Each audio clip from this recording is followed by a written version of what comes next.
귀한 강사 목사님, 우리 박수로 환영하도록 하겠습니다.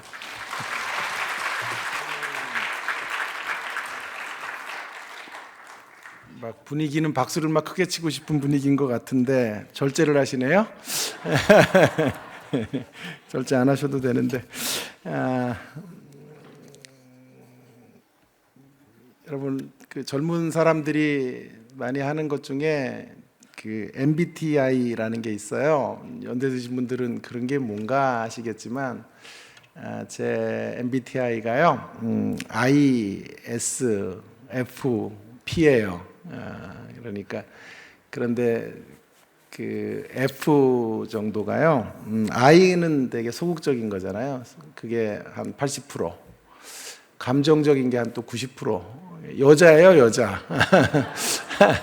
여자 하는 사람이 저라고 생각하시면 틀리지 않을 것 같다 하는 생각이 듭니다. 그래서 여러분이 어떻게 반응하느냐에 따라서 굉장히 예민하고 숙소에 들어가 잠도 못 자고 머리를 쥐어뜯고 고뇌하다가 눈이 또 작아지고 막 이렇게 되는 악순환이 벌어지게 되니까요. 여러분 좀 웃으려면 확 웃고 안 웃으려면 마시고 하시면 좋겠어요. 개인적으로 저는 여러분 어떤지는 모르겠지만 근심과 걱정이 많은 편이에요. 그래서 어떤 앞일에 대해서 아직 벌어지지도 않은 사건을 좀 부정적으로 생각해서 끌어안으려고 하는 그런 못된 습관이 저에게 있습니다. 그것을 부정적 통제라 그러거든요. 왜냐하면 좋은 일을 기대하면 이상하게 잘 그런 일이 안 이루어지거든요. 이렇게 될 거다라고 생각하고 나가면 변수들이 생기고 어려움들이 생기고 장애물들이 딱 놓여지게 되고 내가 기대했던 방향과 반대쪽으로 가는 적들을 너무 많이 경험하다 보니까요, 이제 어떤 미래의 일들 앞에 이렇게 가는 거예요. 최악을 생각하는 거예요. 그럼 이상하게 그 최악이 피해지고 더 좋은 일들이 생긴다, 이런 생각들을 저도 모르게 하는 것 같아요. 아마도 제가 사실은 예수님 안 만났으면 약간 우울증 같은 이런 자리에 떨어졌을 사람이에요. 너무 감성적이고 너무 내성적인 데다가 또 자라봤던 환경이 그렇게 넉넉한 환경 속에 살지 못했기 때문에, 그러나 예수님 만나서 무엇보다도 이 말씀이 내 안에 들어오고 복음의 진리를 깨닫고 나서 제가 부단히 또 몸부림치고 지금도 고뇌하며 말씀을 부여잡고 살기 때문에 그나마 이렇게 또 밝은 모습으로 여러분 앞에 설 수 있는 사람이 되지 않았나 싶습니다. 그런데 이런 모습이 저만의 모습인 줄 알았는데 제가 깜짝 놀랐던 것은요, 제럴드 시저라고 하는 유명한 교수이고 목사가 있어요. 제럴드 시저는요, 유명한 책이 하나님 앞에서 울다 뭐 이런 책을 쓴 사람인데, 그는 불의의 사고를 당해요. 교통사고를 만나는데 3대를 잃어요. 어머님을 잃고 아내를 잃고 딸 하나를 잃어요. 그리고 남겨진 아이들과 함께 다시 믿음의 삶을 이제 하나님 앞에 살아가는 굉장히 귀한 분인데요. 그래서 자신이 경험했던 이야기를 기반으로 여러 책들을 이제 썼는데요. 놀랍게도 이렇게 대단한 믿음의 사람인데 그 시련을 극복하고 하나님 앞에 지금 신앙으로 이렇게 서 있는 정말 흠모할 만한 신앙인인데, 그의 책을 읽다가 제가 깜짝 놀랐어요. 시저의 하나님의 은혜라는 책 188쪽에 이런 말이 있는 거예요. 자, 이런 걸 보면 제 감수성이 대단하다 이런 생각이 드는데요. 이 사람도 저랑 똑같은 거예요. 자기가 어떤 일들을 생각할 때 미래를 뭐라 그럴까요? 최악을 생각한다는 거예요. 그러면서 그는 이렇게 말해요. 그런 것은 일종의 부정적 통제다. 부정적 통제다. 이 구절이 저랑 너무 똑같았어요. 마치 최악의 사태가 벌어질 것을 염려하면 신기하게 그런 사태가 예방되기라도 한다는 듯 말이다. 마치 최악의 일들이 벌어질 것을 예견하고 받아들이고 있으면 마치 그 일들이 벌어지지 않는 그걸 예방할 수 있다는 듯이 자기는 그렇게 부정적 통제를 하며 살아가고 있다, 이렇게 이야기를 하고 있어서 얼마나 제가 사실은 위안이 됐는지 몰라요. 나같이 이런 사람이 또 있구나. 그런데 대단한 신앙인들도 결국 이런 부정적 통제를 수없이 하며 살아가고 있구나 하는 생각을 해보게 되었습니다. 여러분 어떠세요? 여러분은 저와 같은 분들 없기를 간절히 바랍니다. 그러나 우리 모두가 사실은 이 걱정과 근심으로부터 자유로울 수 있다는 건 거의 불가능한 것 같아요. 그죠? 이 땅에 살아가는 사람들의 삶의 정도가 차이가 있을 뿐 모두 우리는 근심할 수밖에 없고 우리의 앞날에 대해서 걱정할 수밖에 없습니다. 사실 한 조사에 따르면요, 사람이 걱정하는 일이 여러분 들어보셨죠? 실제로 일어나지 않을 확률이 40%. 여러분이 걱정해야 되는 일들 중에 40%는 일어나지 않을 거라 그래요. 이미 지나간 일들이 30%. 별로 중요하지 않은 일이 22%. 사실 그런 일이 발생해도 내 힘으로 어쩔 수 없는 것이 4%예요. 그러니까 사실 우리들이 걱정하고 근심하는 것의 96%는 쓸데없거나 중요하지 않은 거예요. 또 걱정한다고 되는 문제도 아닌 거죠. 사실은 96%에 해당하는 쓸데없는 대목들을 우리는 걱정하며 이 땅을 살아가고 있는지도 모르겠습니다. 그럼에도 불구하고 왜 이렇게 힘든가요? 걱정으로부터 자유롭게 된다라고 하는 것이 얼마나 어려운가. 신앙생활의 연수가 이렇게 깊어졌는데도 여전히 우리의 앞날 앞에 우리의 자녀들을 생각할 때, 또 우리들의 내일을 생각할 때 걱정이 덜컥 들고 염려가 찾아오는 것은 웬일일까 하는 생각을 하게 됩니다. 오늘 본문의 제자들은 지금 근심하고 있습니다. 그래서 주님 말씀하시는 거예요. 근심하지 말라. 근심하지 말라라고 말씀하시는 말은 반대로 뒤집으면 그 제자들이 지금 근심하고 있다라는 말이 되는 것이죠. 너무나 많이 염려하고 있기 때문에 제자들로 하여금 근심하지 말라 이렇게 말씀하고 계시는데요. 제자들이 왜 근심하게 되었냐 하면 이제 13장에서부터 예수님이 내가 너희들을 떠날 것이다. 내가 너희를 먼저 떠나서 하나님에게로 나아갈 것이다 라고 말하자 제자들은 홀로 남겨질 자신들의 모습들을 생각하면서 염려하게 되었고 근심할 수밖에 없었습니다. 그런 제자들을 향해 오늘 말씀하고 계시는 거예요. 사실은 그 유명한 말씀 14장 6절 교회 생활을 한 사람들의 아마 가장 알려진 말씀 5개 중에 하나는 오늘 14장 6절이 아닐까요? 내가 곧 길이요 진리요 생명이니 나로 말미암지 않고는 아버지께로 올 자가 없느니라. 이 말씀 모르는 사람은 아마 없을 거예요. 요한복음 3장 16절과 함께 어쩌면 성경 중에 가장 유명한 말씀인데요. 그만큼 여러분이 수없이 많이 들었던 말씀일 텐데 저는 오늘 이 말씀이 사실은요, 근심을 잡는 방법에 대해서 말씀하시는 중에 나오게 된 메시지라는 것을 좀 힘주어 강조하려고 합니다.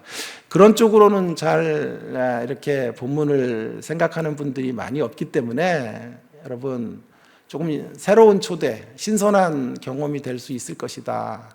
사실 이 본문은 매우 진부한 본문이고 너무 많이 알려진 본문이지만 그 진부하고 너무 익숙한 본문을 좀 우리가 좀 낯설게 좀 받아들일 수 있는 그런 시간들이 되었으면 좋겠습니다. 여러분, 우리 자신에게 벌어진 일들, 앞에 벌어질 일들을 우리는 통제할 수 없어요. 그걸 통제할 수 있는 사람은 아무도 없어요. 뜻하지 않게 암이 찾아오고, 뜻하지 않게 고난이 찾아오고, 뜻하지 않게 가정이 깨어지고, 사고 사건들이 우리의 삶의 발목을 잡게 되는 것이기 때문에 그걸 통제할 수는 없어요. 그러나 불확실한 미래에 대한 자신의 반응을 통제할 수는 있어요. 어떤 일이 벌어지지 않게 할 수는 없지만, 그러나 그런 일들이 벌어질 때 내가 어떻게 반응할 수 있는지는 통제할 수 있단 말이에요. 그 통제 가능한 방법이 무엇일까요? 오늘 1절에 있죠. 그 1절 후반절에 믿으니 믿으라는 것입니다. 그것이 답이에요. 여러분, 근심을 잡는 방법 결론부터 말씀드리면 믿음이에요. 믿음.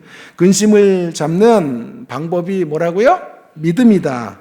여러분, 좀 근사한 그래도 부흥인데 말이야, 명색이. 그리고 교수라고 말하고 또 목사님이 부담 엄청 줬잖아요. 뭐 우리나라 3대 무슨 설교자니 뭐 막 그런 이야기까지 했는데 겨우 이렇게 뻔한 이야기로 지금 오늘 1시간을 또 채울 겁니까? 아마 그런 눈빛으로 두 사람이 지금 나를 쳐다보고 있는데요. 그래서 조금은 김이 빠지는 듯한 이런 메시지라는 생각이 들 수 있겠지만, 그래서 제가 서 있는 거예요. 이 김이 빠질 듯한 메시지를 김이 모락모락 나게 만들어 드릴 책임을 안고 지금 이연사 앞에서 강하게 외치게 되는 것이죠. 자, 근심을 이기는 믿음, 한 3가지 정도 이야기를 좀 여러분들과 함께 나누어 보려고 하는데요. 자, 근심을 이기려면 첫 번째로는요, 무엇을 점검해야 되냐 하면 3가지 물음에 답해야 돼요. 첫째 물음은 누구를 믿는가의 물음에 답하면 근심을 잡을 수 있습니다. 자, 근심을 이기는 믿음 첫 번째는 누구를 믿는가 하는 문제입니다. 믿음의 대상에 대한 문제예요. 믿음의 뭐요? 믿음의 대상에 대한 문제를 점검하셔야 된다. 1절을 한번 다시 보시기를 바랍니다. 하나님을 믿으니 또 나를 믿으라고 했으니까 우리가 누구를 믿는 것입니까? 하나님에 대한 믿음을 갖는 거죠. 하나님을 믿는 거예요. 하나님의 신실하심을 바탕으로 해서 또 누구를 믿냐 하면 나를 믿으라 하니까 저를 믿는 거 말고요. 저를 믿는 거 말고, 그래서 제가 우스갯소리로 이 구조를 가지고 농담을 할 때가 있어요. 막 근심하고 있는 사람들에게 하나님을 믿으니 또 나를 믿으라 그랬잖아. 나를 믿어. 좀 반응이 이럴 줄 알았어요. 자, 정말 민망합니다. 제가 어떤 MBTI라고요? ISFP라니까요. 여러분 이렇게 반응하면 저 잠 못 자고 또 눈도 작아지고 난리가 나요. 여러분, 믿음의 대상은 누구냐 하면 하나님에 대한 믿음을 가지고 예수님을 믿는 거예요. 하나님에 대한 믿음을 바탕으로 해서 예수님을 믿으라 하는 것이 성경의 권면이에요. 그것이 확실한 믿음이라고 말할 수 있겠습니다. 자, 하나님 믿지 않고 예수님만 믿으면 안 돼요. 또 예수님 믿지 않고 하나님만 믿으면 안 돼요. 예수님 믿지 않고 하나님만 믿는 사람들은 유대인들이에요. 또 이단 중에 말시온 이단 같은 사람들은 구약의 하나님 안 믿어요. 구약의 하나님 열등한 하나님, 전쟁이나 명하고 다른 이들을 죽이라고 명하시는 그런 하나님, 미개한 하나님, 구약의 하나님은 우리가 믿을 수 없다. 신약의 하나님, 신약의 예수님만 우리의 신앙의 대상이다라고 말하면 이단이에요. 이단. 우리의 믿음은 무엇인고 하니 하나님의 신실하심에 기반을 둔 그 하나님의 역사의 절정에 예수 그리스도의 십자가 사건과 부활의 사건이 있는 거예요. 예수 그리스도의 구속 역사가 하나님의 계획의 정점이에요.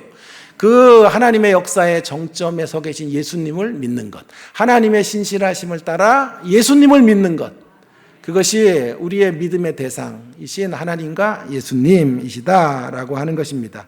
하나님의 신실하심을 기반으로 예수님이 꼭 피워내신 복음을 믿는 것, 그것을 첫 번째, 우리가 그 복음을 믿을 때 그 하나님 안에 그 신실성을 따라 이루어내신 예수님의 위대한 역사들을 우리가 기억하고 붙잡을 때 근심은 사라지는 거예요.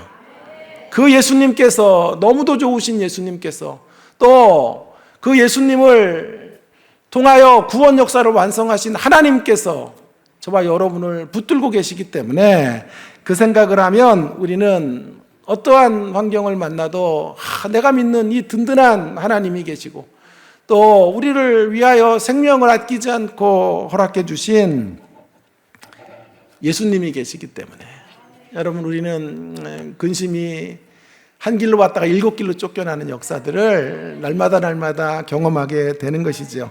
사랑하는 여러분, 우리 정직하게 한번 이 근심의 문제를 놓고 한번 우리의 마음들을 솔직하게 한번 고백해 보자고요. 우리의 미래에 대해서 한번 생각해 보세요. 여러분, 근심이 밀려올 거예요.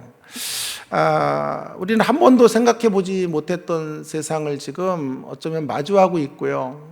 진짜 걱정이 되는 거는요, 우리의 미래, 우리는 그래도 좀 근근하게 이렇게 그럭저럭 살아갈 수 있을 것 같아요. 참 좋은 세상을 그래도 만나서 살았다고 저는 생각해요. 제가 유학하고 돌아와서 그래도 자리가 있었어요. 힘들다고 막 말했지만 그래도 박사를 받고 어느 정도 좀 실력이 있으면 갈 자리가 있었어요. 그런데 이제 우리 자녀들의 세상을 생각해 보면 정말 암담해요. 정말 대단한 이제 공부들을 하고 이력들과 스펙트를 만들어도요, 죄송하지만 그렇게 인생에 기회들이 많이 없어요. 우리 자녀들을 생각하면 정말 근심이 앞을 가려요. 어느 교수님이 그 아들을 갖고 있는데 이제 애인을 데려온 거예요. 결혼하겠다고 데려왔는데 너무 마음에 안 들더래요, 교수님이. 그래가지고 반대를 했더니 아들이 막 승을 내면서 그럼 집을 나갈 거라고 막 그러더래요. 그래서 우리 교수님들 모였는데 그 얘기를 하는 거예요. 그랬더니 옆에 있는 동료 교수 한 분이 이렇게 말하더라고요. 목사님, 교수님, 그래도 그 아들이 여자 데려왔지? 그럼 감사해. 그러면 그 아들이 남자 데려오지 않았잖아. 그래서 얼마나 우리가 박장대소하며 웃었는지 몰라요. 여러분, 우리는 한 번도 걱정해보지도 않은 세상을 우리 자녀들은 살아야 돼요. 남자가 남자를 데려와서 결혼하겠다고 하는 세상이 돼버렸고, 여자가 여자를 데려와서 같은 동성이 결혼을 하는 세상. 우리 아이들은 이런 문제들과 싸우며 이 세상을 살아가야 되는 거예요. 그런 아이들이 살아갈 세상 미래를 생각해 보면요, 정말 암담하기 짝이 없어요. 근심과 걱정이 산더미처럼 쌓이는 것을 보게 됩니다. 여러분, 그런가 하면 사실 우리 모두는요, 예고된 슬픔을 사는 사람들이에요. 여러분, 언젠가는 우리는 사랑하는 사람들을 떠나보내는 아픔을 사실은 경험할 수밖에 없어요. 우린 그걸 기다리고 살아가는 인생들인지 몰라요. 저희 어머님 매우 연로하신데요, 한 20년 전부터 귀에서 너무 막 철길 지나가는 소리 같은 소리들이 들리는 거예요. 이명이 너무 심하신 거예요. 이명이 또 고칠 약이 없다 그래요. 그래서 병원들을 다니지만요, 치료책이 마땅히 없어요.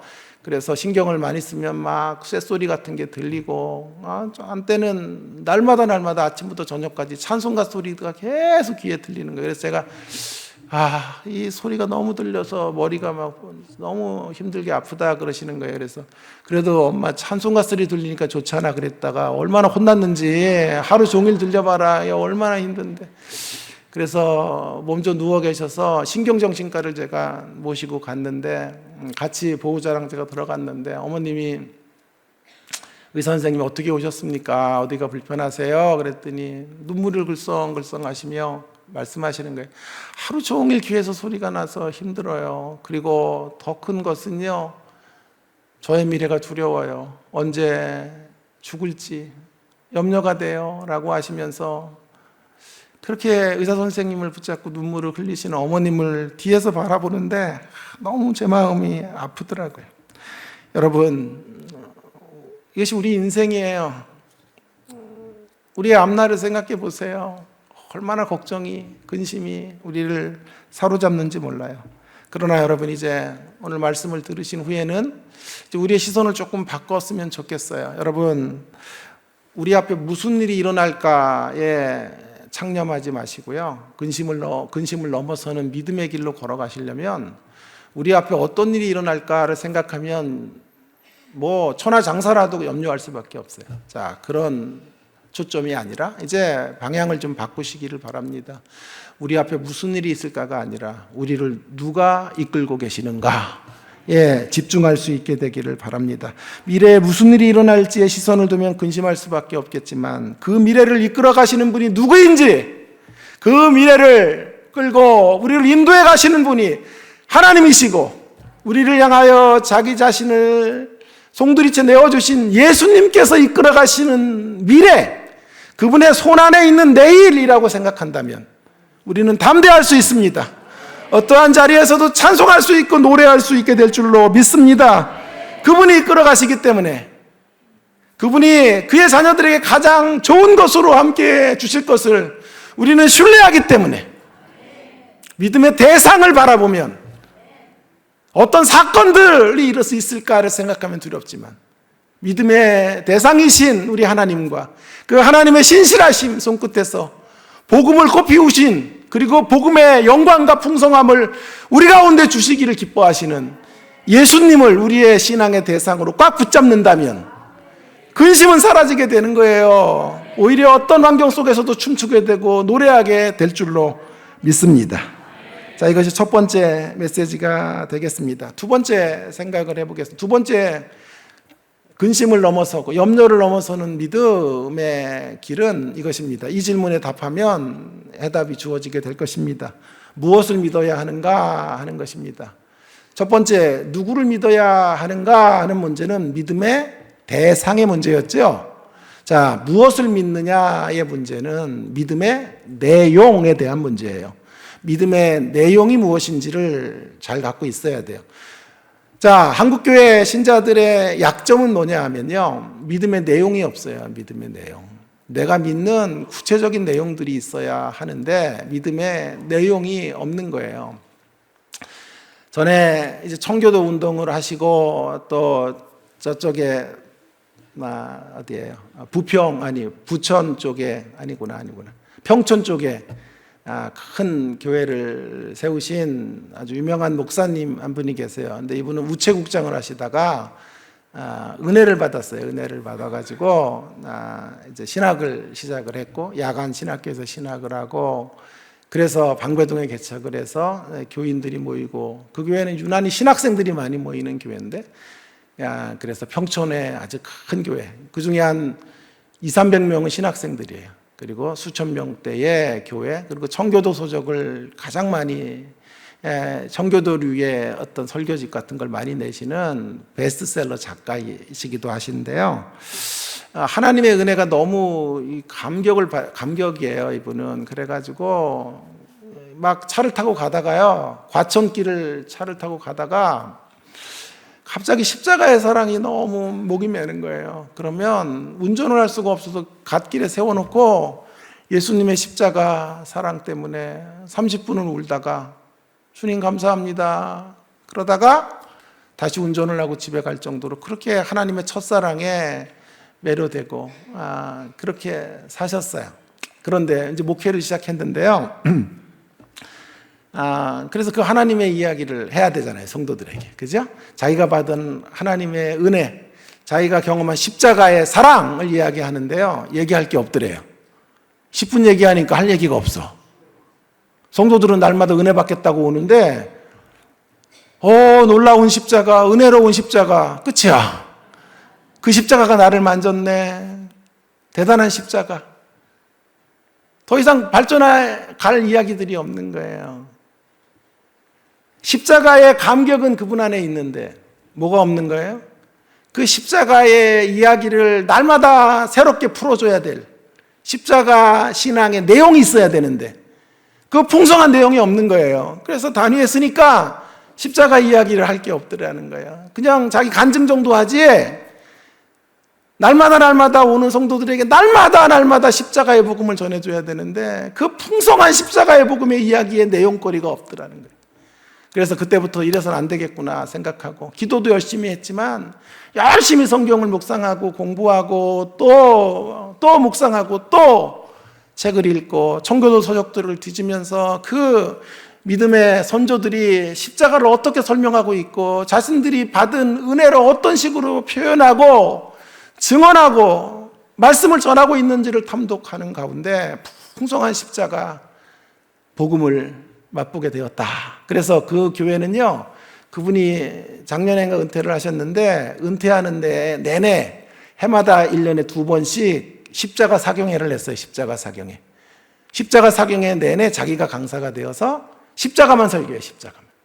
십자가만 가지고 일주일 내내 1시간도 넘게 십자가 이야기를 풀어낼 수 있는.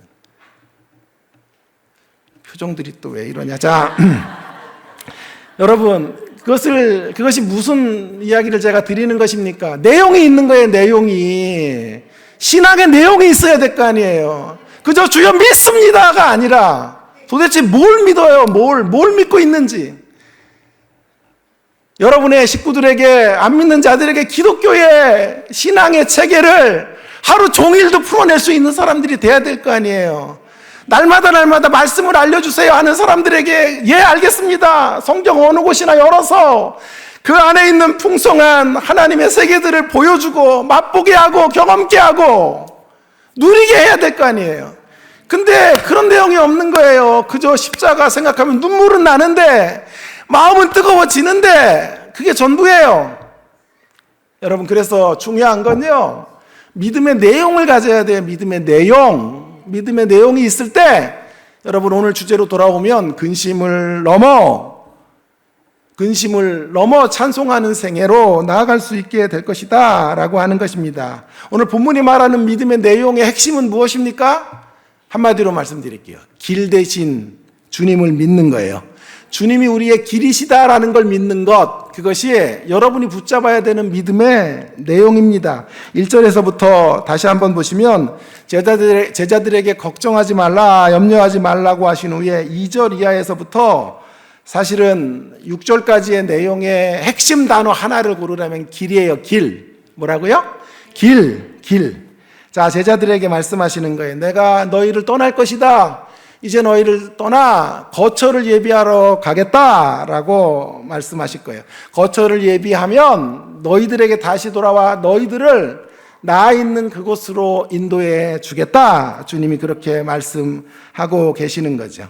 자, 그런 이야기들을 지금 계속해서 오늘 본문은 이야기하고 2절부터 보세요. 내 아버지 집에 거할 곳이 많도다. 그렇지 않으면 너희에게 쓰리라. 내가 너희를 위하여 뭘 예비해요? 거처를 예비하러 가노니 가서 너희를 위하여 거처를 예비하면 내가 다시 너희들에게로 와서 너희를 나 있는 곳으로 인도해 갈 것이다. 그랬더니 도마가 주여 어디로 가시길래 도대체 어디 가서 뭘 거처를 예비한다는 거예요? 그랬더니 주님이 내가 길이다 이렇게 말씀하시는 거거든.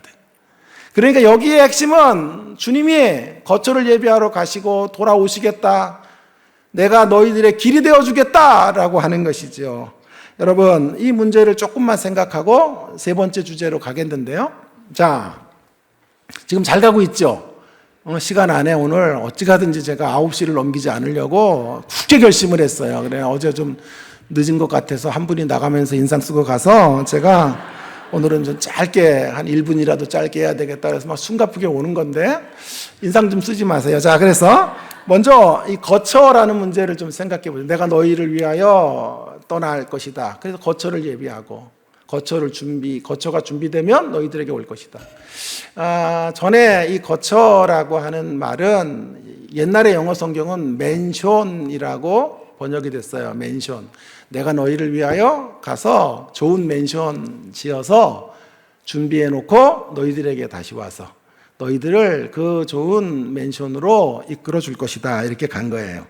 자, 그것이 뭐 틀렸다는 말이 아니에요. 얼마든지 가능한 말이고, 그렇게 성경을 읽어도 됩니다. 공간을 만드는 거, 좋은 공간을 만들고, 우리가 거주할 집을 지으러 가시겠다. 이런 이야기가 되겠습니다. 자, 그래서 그건 이제 문자적으로 본문을 푸는 거고요.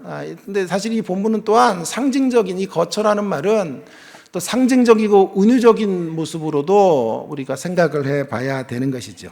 사실은 장소도 중요하지만 장소만큼 중요한 것이 뭐냐 하면 관계예요, 관계. 내가 너희를 위하여 거처를 예비하러 가겠다라고 하는 말은 어느 곳에 가서 하나님 나라로 가서 거기에 좋은 집 짓고 궁궐 지어놓고 너희들이 들어올 집, 입주할 집을 내가 잘 건설해 놓고 너희들 초대하겠다. 그런 식으로만 들어도 좋아요. 그것도 귀한 신앙인데요. 그거 플러스 이제 조금 더 이제 수준 있게 이제 기독교 신앙이 이렇게 발전했으니까 이런 초보적인 이야기들을 넘어서 조금 더 수준 있는 이야기들을 해야 될 때도 되지 않았어요? 맨날 교회에 오면 이제 이런 것만 하면 안 돼요. 막 유치원 때 율동이나 맨날 하고 찬송할 때 율동하는 거 문제되는 게 아니고요. 막 우리의 신앙이 매일 그 유치한 그런 신앙이 초보 때 했던 이야기들을 되짚고 반복하는 것만 갖고는 안 된단 말이에요. 이제 장성한 분량의 자리로 자라가야 된단 말이에요. 자라가야 된다. 그래서 성경 해석도 이제 많이 진보하고 있으니까 자, 그런 이야기들을 좀 풍성하게 배워서 우리의 신앙의 내용들을 풍성하게 만들어 갈 때 더 성숙해 가게 될 줄로 믿습니다. 저는 그래서 우리 한 목사님이 이런 사역을 감당하실 수 있는 적임자라고 생각해요. 잘 준비되셨고, 제가 학기마다 이제 설교도 받아보고 하는데 참 훌륭한 설교자이시고, 고민이 있고 어쨌든 말씀 앞에, 하나님 앞에 정말 진실된 말씀을 전하기 위해 자신의 모든 걸 쏟아붓고, 집에도 잘 못 들어간대요, 요즘. 매일 하나님 어쨌든 최선을 다해서 말씀을 전하겠습니다. 이렇게 각오라. 그래서 제가 말했어요. 힘들지만 지금의 이 초심을 절대로 잊지 말고 주님 오시는 그날까지 말씀을 신중하게 다루고 진지하게 다루고 깊이 다루고 성도들을 말씀의 꼴로 풍성히 먹이는 목자가 되어다오. 곁눈질하지 말고 인생의 시간들 딴 것에 엉뚱한 것에 허비하지 말고 오직 말씀을 전하는 일에만 전력해다오라고 제가 제자이기 때문에 목사님에게 간곡히 부탁을 드렸어요. 그런 목사님으로 여러분 앞에 서 계시다는 것이 우리에게 축복인 줄로 믿습니다. 자, 여러분 이제 그래서 제가 조금 한 계단 더 나은 이야기들을 해볼게요. 장소를 준비한다, 맨션을 준비한다라는 말도 되지만 이건 굉장히 은유적으로도 풀어야 돼요. 주님이 내가 너희를 위하여 먼저 가서 이제 거처를 예배하겠다는 말은 이런 뜻으로 읽으면 좋을 것 같아요. 너희를 위한 어떤 공간을 만들겠다는 거죠. 여지라는 여지. 어떤 여지일까요? 자, 예수님이 하려는 사역은 뭐냐 하면 하나님과 우리 사이에 완전한 거룩이시고 죄악 덩어리인 우리 사이에 어쩔 수 없는 간극이 있죠. 어쩔 수 없는 막힌 담이 있죠. 건널 수 없는 깊은 협곡 같은 것들이 있단 말이에요. 누군가가 중보자가 필요하다고. 주님은 그 중보의 사역을 위해 가시겠다는 뜻이에요. 그래서 내가 너희를 위해 가야 한다. 예수님이 하나님께로 가시기 전에 반드시 해야 될 일은 십자가를 지나가셔야 돼요. 십자가의 사역을 완성하시고 부활하시고 승천하셔서 하나님에게로 가셔야 돼요. 가셔서 다리를 놓으시는 거예요, 그분의 생명을 내던지시는 것으로 그분이 우리를 위해 제물 되어주시는 것을 통하여 하나님께로 나아갈 수 있는 다리가 완성이 됐어요. 그래서 예수님을 다리 삼아서 아버지께로 나갈 수 있는 거예요. 진정한 중보자 때문에 우리는 우리의 죄악에도 불구하고 아버지와 온전히 하나 될 수 있고 아버지의 자녀로 하나님 나라에 입성하게 되는 거예요. 예수님이 바로 그 여지, 그 공간을 만들기 위해 나가시겠다. 그거 완성해서 너희들에게 그 새로운 세상 안에 들어와 살 수 있도록 역사해 주겠다라고 말씀해 주고 있는 것입니다. 이렇게 한번 생각해 보세요. 교회 안에 두 대빵 권사님 두 분이 사이가 성도들 앞엔 되게 좋은데 음식 만들러 부엌에만 들어가면 으르렁대고 싸워요. 알고 봤더니 성도들 앞에는 거짓된 표정을 지으며 사이 좋은 척 하지만 실제는 원수예요. 라이벌이에요. 근데 한 권사님이 옆에 있는 권사님에게 그러는 거예요. 저로 꺼져 이거사. 눈 깔어! 막 그러면서 꼬집고 막 그래요. 실제로 그런 일이 있었어요. 제가 캐나다에서 유학을 할 때 장로님 네 분들, 권사님 두 분인데요. 천사예요, 천사. 막 둘이 계실 때는 막 끌어안기도 하고 그러다가 부엌에 들어가면요. 수석 장로님 그 권사님이 막 찔른대요. 숟가락으로 치르고 꼬집고 막 꺼져 이거사. 왜 딴 교회로 안 가고 여기 와서 이렇게 나를 괴롭게 해 인간아. 막 그러다가 성도들 오면 안녕하세요 할렐루야 막. 그 핍박받는 권사님이 나에게 눈물을 흘리면서 하소연을 하더라고요. 참 교회가 헤게몬이고 정말 힘든 곳이에요, 교회는. 근데 예를 들어 그런 두 사람의 싸움을 중재하기 위해서 그 사실을 알게 된 A 집사님이 두 분을 위해서 두 분이 화해할 수 있도록 하기 위해서 롯데호텔에, 제가 지금 롯데호텔에 머물고 있잖아요. 롯데호텔에 뷔페의 자리를 마련한 거예요. 그 모임의 이유는 뭐죠? 싸움의 두 상대를 온전히 하나 되게 하고 서로의 감정들, 서로의 앙금들을 씻고 화해의 장으로 나오게 하기 위해서 주선을 한 거죠. 그죠? 거기서 중요한 것은 무엇입니까? 두 분이 만나는 화해의 공간이 중요한 거예요. 그죠? 화해의 공간을 마련한 거지. 이렇게 질문하면 안 된다고. 근데 거기 얼마짜리인데? 거기가 정말 최고 좋은 자리야? 거기에 초점이 있는 게 아니고요.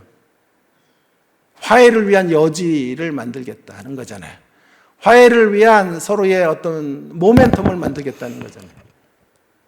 화해를 위한 전기를 마련하는 장소보다 더 중요한 건 화해를 위한 어떤 모임을 주선하고 있다는 게 중요한 거죠.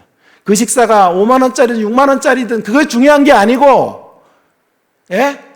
우리는 성경을 볼 때 내가 거처를 예비하러 간다 그랬더니 하나님께서 얼마나 좋은 왕궁을 만드시려고 이런 식으로 성경을 읽는단 말이에요. 그래도 귀한 거지만 하나님의 진짜 뜻은, 주님의 진짜 뜻은 무엇이에요? 내가 너희를 위해, 그래서 하나님과 너희 사이에 막힌 이담을 허물어서 하나님과 온전히 화해할 수 있는 여지, 그런 모멘텀을 만들고 그런 국면을 만들러 나아가겠다. 그렇게 읽으셔야 된다 이 말이에요. 무슨 뜻인지 어려우면 적으세요. 적으시고. 내가 첫날에도 말했잖아. 라헬을 만나도 레아다 이런 거 어록이 있잖아. 그 어록. 오늘 아침에도 했잖아. 메이드 인 우사 이런 거 다 적으시라고 적어 놓으셔가지고 깊이 되새기시면 좋을 것 같아요. 왜 여러분 이런 이야기들이 중요한 거 아니요? 자꾸 천국을 이야기할 때 우리는 어떤 5성급 호텔 같은 것으로 생각을 하는 거예요. 천국을 무슨 왕궁 같은 것으로 자꾸 이렇게 그런 쪽으로만 천국의 이미지를 우리는 갖고 있는 거예요. 그러다 보니까 이런 이야기들이 나왔어요. 개털모자 이야기. 여기서 예수님 잘 믿어야 천국 가서도 개털모자 안 써요. 개털모자 이야기 들어봤죠? 여기서 신앙생활 얼렁설렁하면 천국 가서 개털모자 쓴다고. 개털모자. 그리고 어디서 살아요? 천국에서? 5성급 호텔 못 들어가. 5성급 호텔 자도 여기서 신앙생활 열심히 안 하면 탕비실 같은 데서 자는 거야. 탕비실. 거기 또 저기 5성급 호텔 옆에 저기 그 하수 처리장 같은 데서 자는 거예요. 그렇게 가르쳤어요. 의도는 뭐냐 하면 목사님들의 의도는 좋았어요. 목사님들의 의도는 그러니 열심히 신앙생활 해라. 이런 동기부여를 하려고 했던 건데 사실 그건 좀 성경적이지가 못해요. 왜냐하면 여러분 천국이 그러면 차별의 나라잖아요. 차별의 나라. 거기 가서도 천국에 인종을 따라 사람들을 평가하고 말이야. 상급을 따라 어떤 사람은 저기 스위트룸에 들어가게 하고 VVIP실에 있게 하고 어떤 사람은 탕비실에 재우고 말이야. 어떤 사람은 화장실 뒤편에서 재우고. 그런 천국은 우리 가지 맙시다 여러분. 천국이 억울함이 없고 차별이 없고 모든 사람을 공평하게 대해야 되잖아요. 성별의 차이, 빈부의 격차, 외모의 격차, 눈 크기의 차이와 상관없이 여기서도 이런 눈으로 살기가 힘들어요. 눈 좀 뜨라 그러고 눈 뜨셨냐 그러는데 거기서 갔더니 거기서도 막 왕눈이들 이름 모이라 그래가지고 막 특별 대우해주고 눈 작은 것들은 절로 가 그래 발로 걷어차고. 그게 무슨 천국이에요. 차별이 없는 나라가 하나님의 나라인 줄 믿습니다. 모든 사람이 은혜 안에서 서로 함께 온전한 대접을 받는 것이 하나님의 나라예요. 하나님의 나라. 계급이 있고 말이야. 차별이 있고 그런 나라가 하나님의 나라가 아니었습니다. 다시 한번 이번 집회가 좋거든요. 한번 좀 반응 좀 보여주세요, 목사님이. 그러면 제가 이런 이야기들을 가지고 계시록을 한번 여러분들에게 멋지게 한번 풀어주는 날들이, 제가 또 18번이 계시록 아니에요? 책도 4권이나 냈어요, 계시록으로. 그래서 제 결론이 이거예요. 그러면 상급이 없냐? 상급이 있죠, 당연히. 상급이 있는데, 이쪽으로 가면 안 되는데. 자, 시간이 또 가네요. 자, 상급이 있는데요. 상급이 차별을 만들면 안 돼요. 그러면 차별이 없는데 상급이 있어요? 자, 어떤 사람은 상급 하나 받고, 어떤 상급 2개 있고, 어떤 상급 3개 있으면 이 땅에서는 그것 때문에 차별이 되잖아요. 3개 있는 사람 때문에 2개 있는 사람 열등의식 느끼고, 2개 있는 사람 때문에 하나 있는 사람 열등의식 느끼고, 또 3개 있는 사람, 4개 있는 사람 때문에, 4개 있는 사람, 5개 있는 사람 때문에. 열등의식을 느끼는 곳. 그게 세상이잖아요. 근데 천국도 그런 곳이라면 차별의 장소란 말이에요. 그런데요, 상급은 있어야 돼요. 그렇다고 상급이 없으면 우리 뭐 마음대로 살아야 돼요. 그러면 주님을 위해 헌신할 필요도 없어. 순교의 길 같은 건 피해 다녀야 돼. 고생길 하지 말아야 돼. 그러나 우리는 상급을 바라보며 또 저 천성을 향해 걸어가야 되는 거예요. 그러면 차별은 없는데 상급이 있어요? 라는 질문이 생기죠. 그래서 제가 만든 표현이 이거예요. 차별은 없으나 차이는 있어요. 차이. 뭐 좀 적으세요. 차별은 없으나 천국은 차이는 있는 나라가 천국이에요. 그런데 그 차이가 서로를 갈라놓지 않아요. 그 차이 때문에 억울하지 않는 것이 천국이에요. 오히려 그 차이 때문에 하나님을 더 노래하게 되는 것이 천국이에요. 그 차이, 나와 다른 더 나은 상급을 받은 사람 때문에 세상에서는 우리가 죄악되기 때문에 열등의식을 느끼고 그 사람을 미워하게 되고 시기 질투하게 되는 것이 이 땅의 현실이라면 천국은 그 차이 때문에 하나님을 노래한다니까. 하나님 저렇게 더 멋진 신앙의 사람을 만들어주셔서 감사합니다라고 하나님을 노래하고, 상급 1은 상급 2 때문에 찬양을 더 깊이 할 수 있고, 상급 1, 2는 상급 3 때문에 더 하나님을 찬양하게 되고, 상급 1, 2, 3은 상급 4 때문에 하나님을 더 찬양하고, 상급 1, 2, 3, 4는 상급 5 때문에 하나님을 더 찬양하고, 2만까지 갈게요. 2만. 상급 1, 2, 3, 4, 5는 상급 6 때문에 더 찬양하고. 여러분 이거를 끊으려면 아멘 크게 하면 돼요. 상급 1, 2, 3, 4, 5, 6은 상급 7 때문에 하나님을 더 찬양하고. 이거 갖고 안 돼. 상급 1, 2, 3, 4, 5, 6, 7은 상급 8 때문에 하나님을 더 찬양하고. 여기 두 사람 안 하잖아. 상급 1, 2, 3, 4, 5, 6, 7, 8은 상급 9 때문에 하나님을 더 찬양하는 것. 그래서 우리는 그곳에서 사도 바울을 만날 것이고, 사도 바울 때문에 하나님을 더 깊이 노래하게 될 거예요. 그것이 하나님의 나라 천국인 줄로 믿습니다. 여러분, 하나님의 나라는 어떤 소외도 어떤 차별도 없는 공평한 나라, 모든 인생들이 주님의 십자가의 은혜 안에서 하나가 되는 나라, 서로 치유하고 회복하는 나라, 서로 때문에 축복하고 서로 때문에 기쁘고 서로를 만난 것 때문에 감격하는 나라, 그것이 하나님의 나라인 줄로 믿습니다. 자, 그런 나라를 하나님께서 완성하시고, 그런 나라로 우리가 가기 위해서는 하나님과 우리의 맡긴담이 허물어져야 돼요. 우리의 죄악됨을 가지고는 천국에 못 들어간단 말이에요. 우리는 여전히 죄악으로 가득한 인생이에요. 허물이 많아요.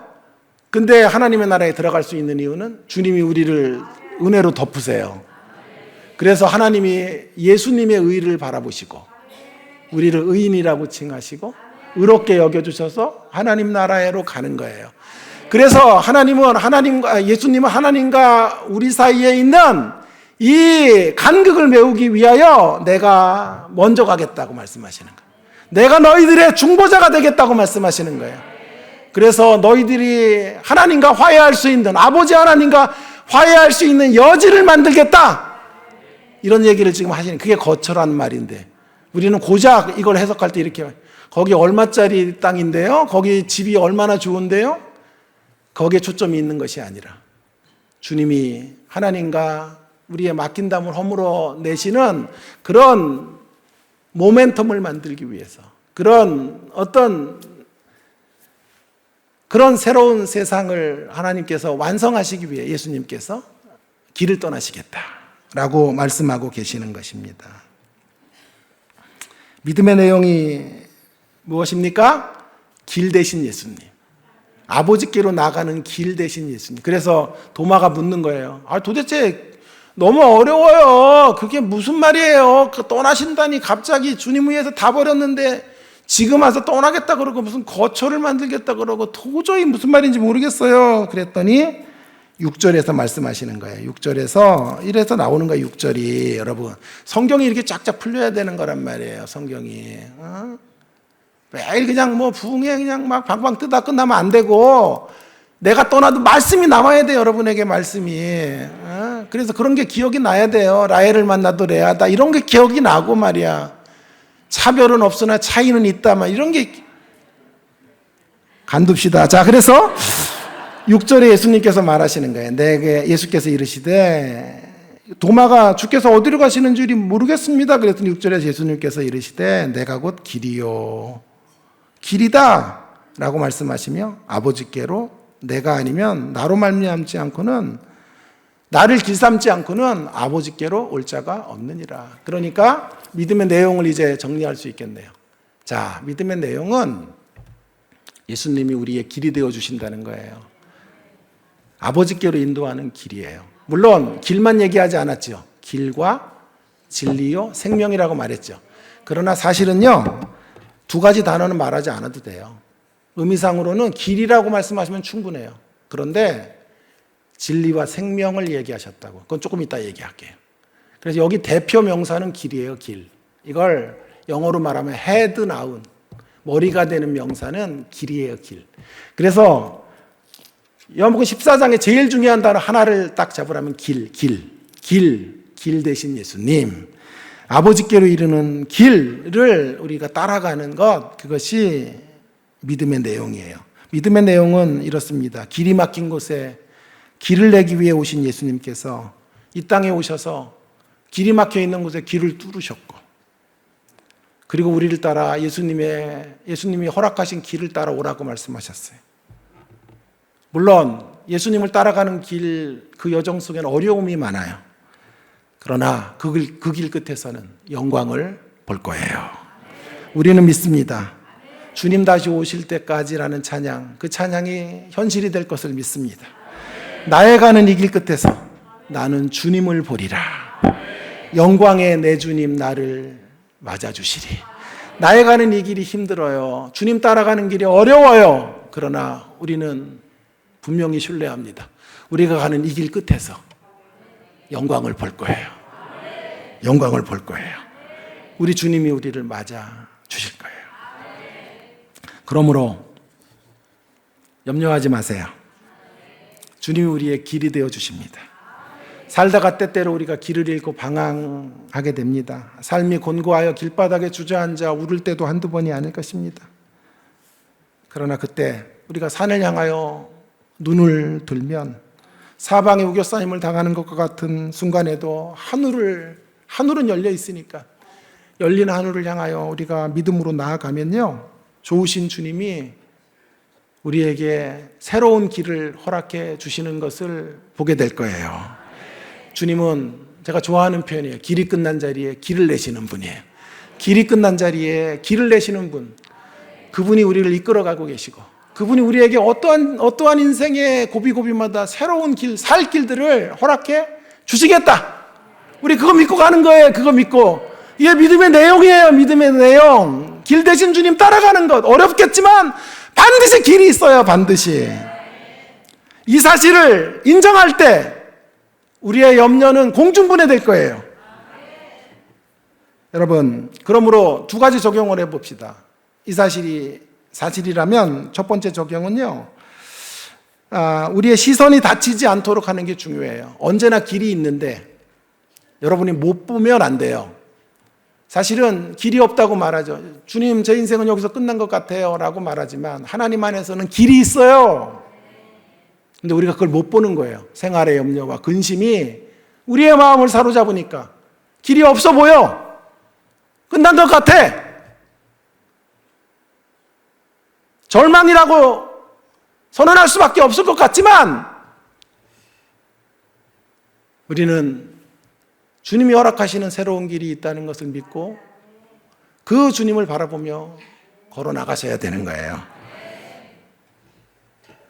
중요한 건 우리가 시선이 닫히면 안 돼요. 시선이 좁으면 안 돼요.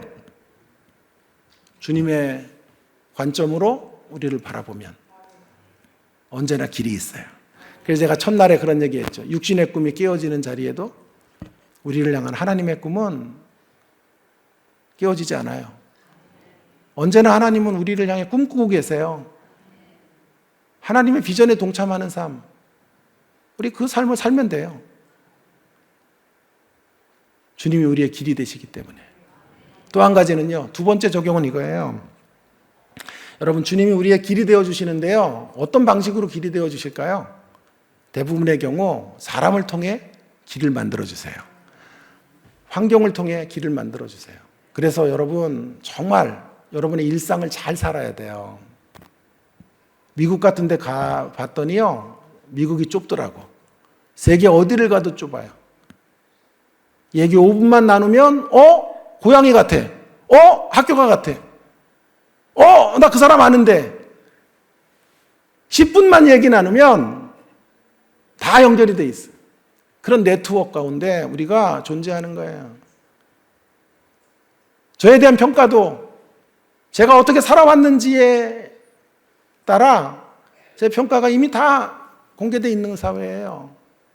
이우재?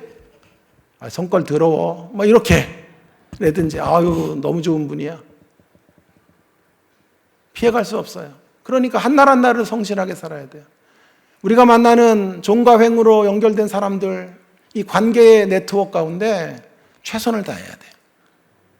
왜냐하면 그 사람들을 통해 하나님이 우리의 인생의 길을 허락하시기 때문에 그래요.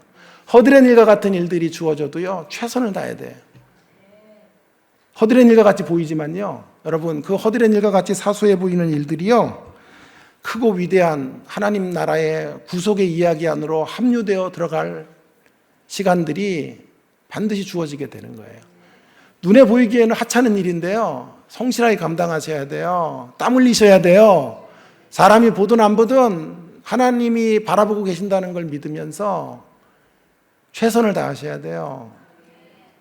그러면 우리의 작고 시시해 보이는 이야기들이요, 위대하고 거대한 하나님 구속의 이야기 안으로 합류되어 들어가게 될 거예요. 여러분, 그런 이야기를 멋지게 이야기해 주는 내용이 룻기가 아니에요? 여러분, 나오미라는 여인, 남편과 두 아들과 함께 모압 땅으로 이주해 갔는데 웬일인지 남편이 죽고 두 아들이 죽어요.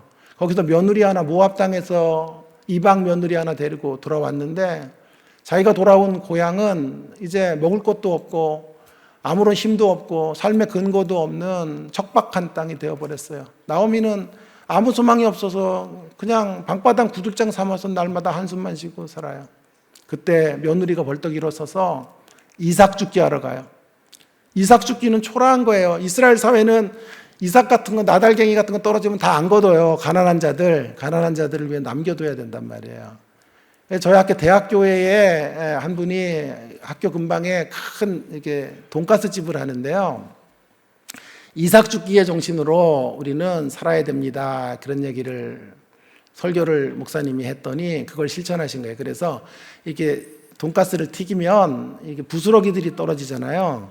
그 부스러기를 넓게 자르는 거예요, 이분이. 그래서 그 부스러기들을 하루 종일 팔면요, 부스러기들이 이만큼 쌓인대요. 그럼 그걸 가지고 힘든 분들을 돕고 배고픈 사람들을 먹여주는 그런 일들을 해서 그 가게가요, 대박이 났어요.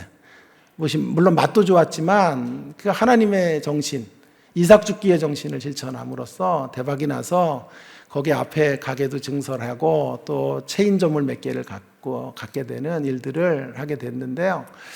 이삭 죽기는 정말 하찮은 일이에요. 남의 밭에 들어가고 떨어져 있는 나달갱이들 이렇게 줍는 일이에요. 그 시시한 일이요, 어떻게 쓰임받게 되는지 한번 보세요. 여러분, 이삭 죽기 하러 갔는데 그 이삭 죽기가 위대한 구속의 이야기와 연결될 줄은 룻은 몰랐을 거예요. 그저 생계를 유지하기 위해 굶어 죽을 수 없으니까 며느리가 벌떡 일어나가지고 위험을 감수하고 남의 밭에 들어가서 떨어져 있는 나달갱이 주워 오는 자리로 갔는데 마침 위대한 신앙인 보아스의 밭에 들어가게 된 거예요.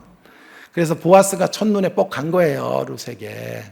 그리고 룻을 보고 범상치 않은 신앙의 여인이라는 것을 알고 룻이 지나가는 자리마다 막 나달갱이를 일부러 막 떨어뜨리라 그런 거예요. 그래가지고 막 한 몇십 킬로를 하루에 짊어지고 집에 들어간 거예요.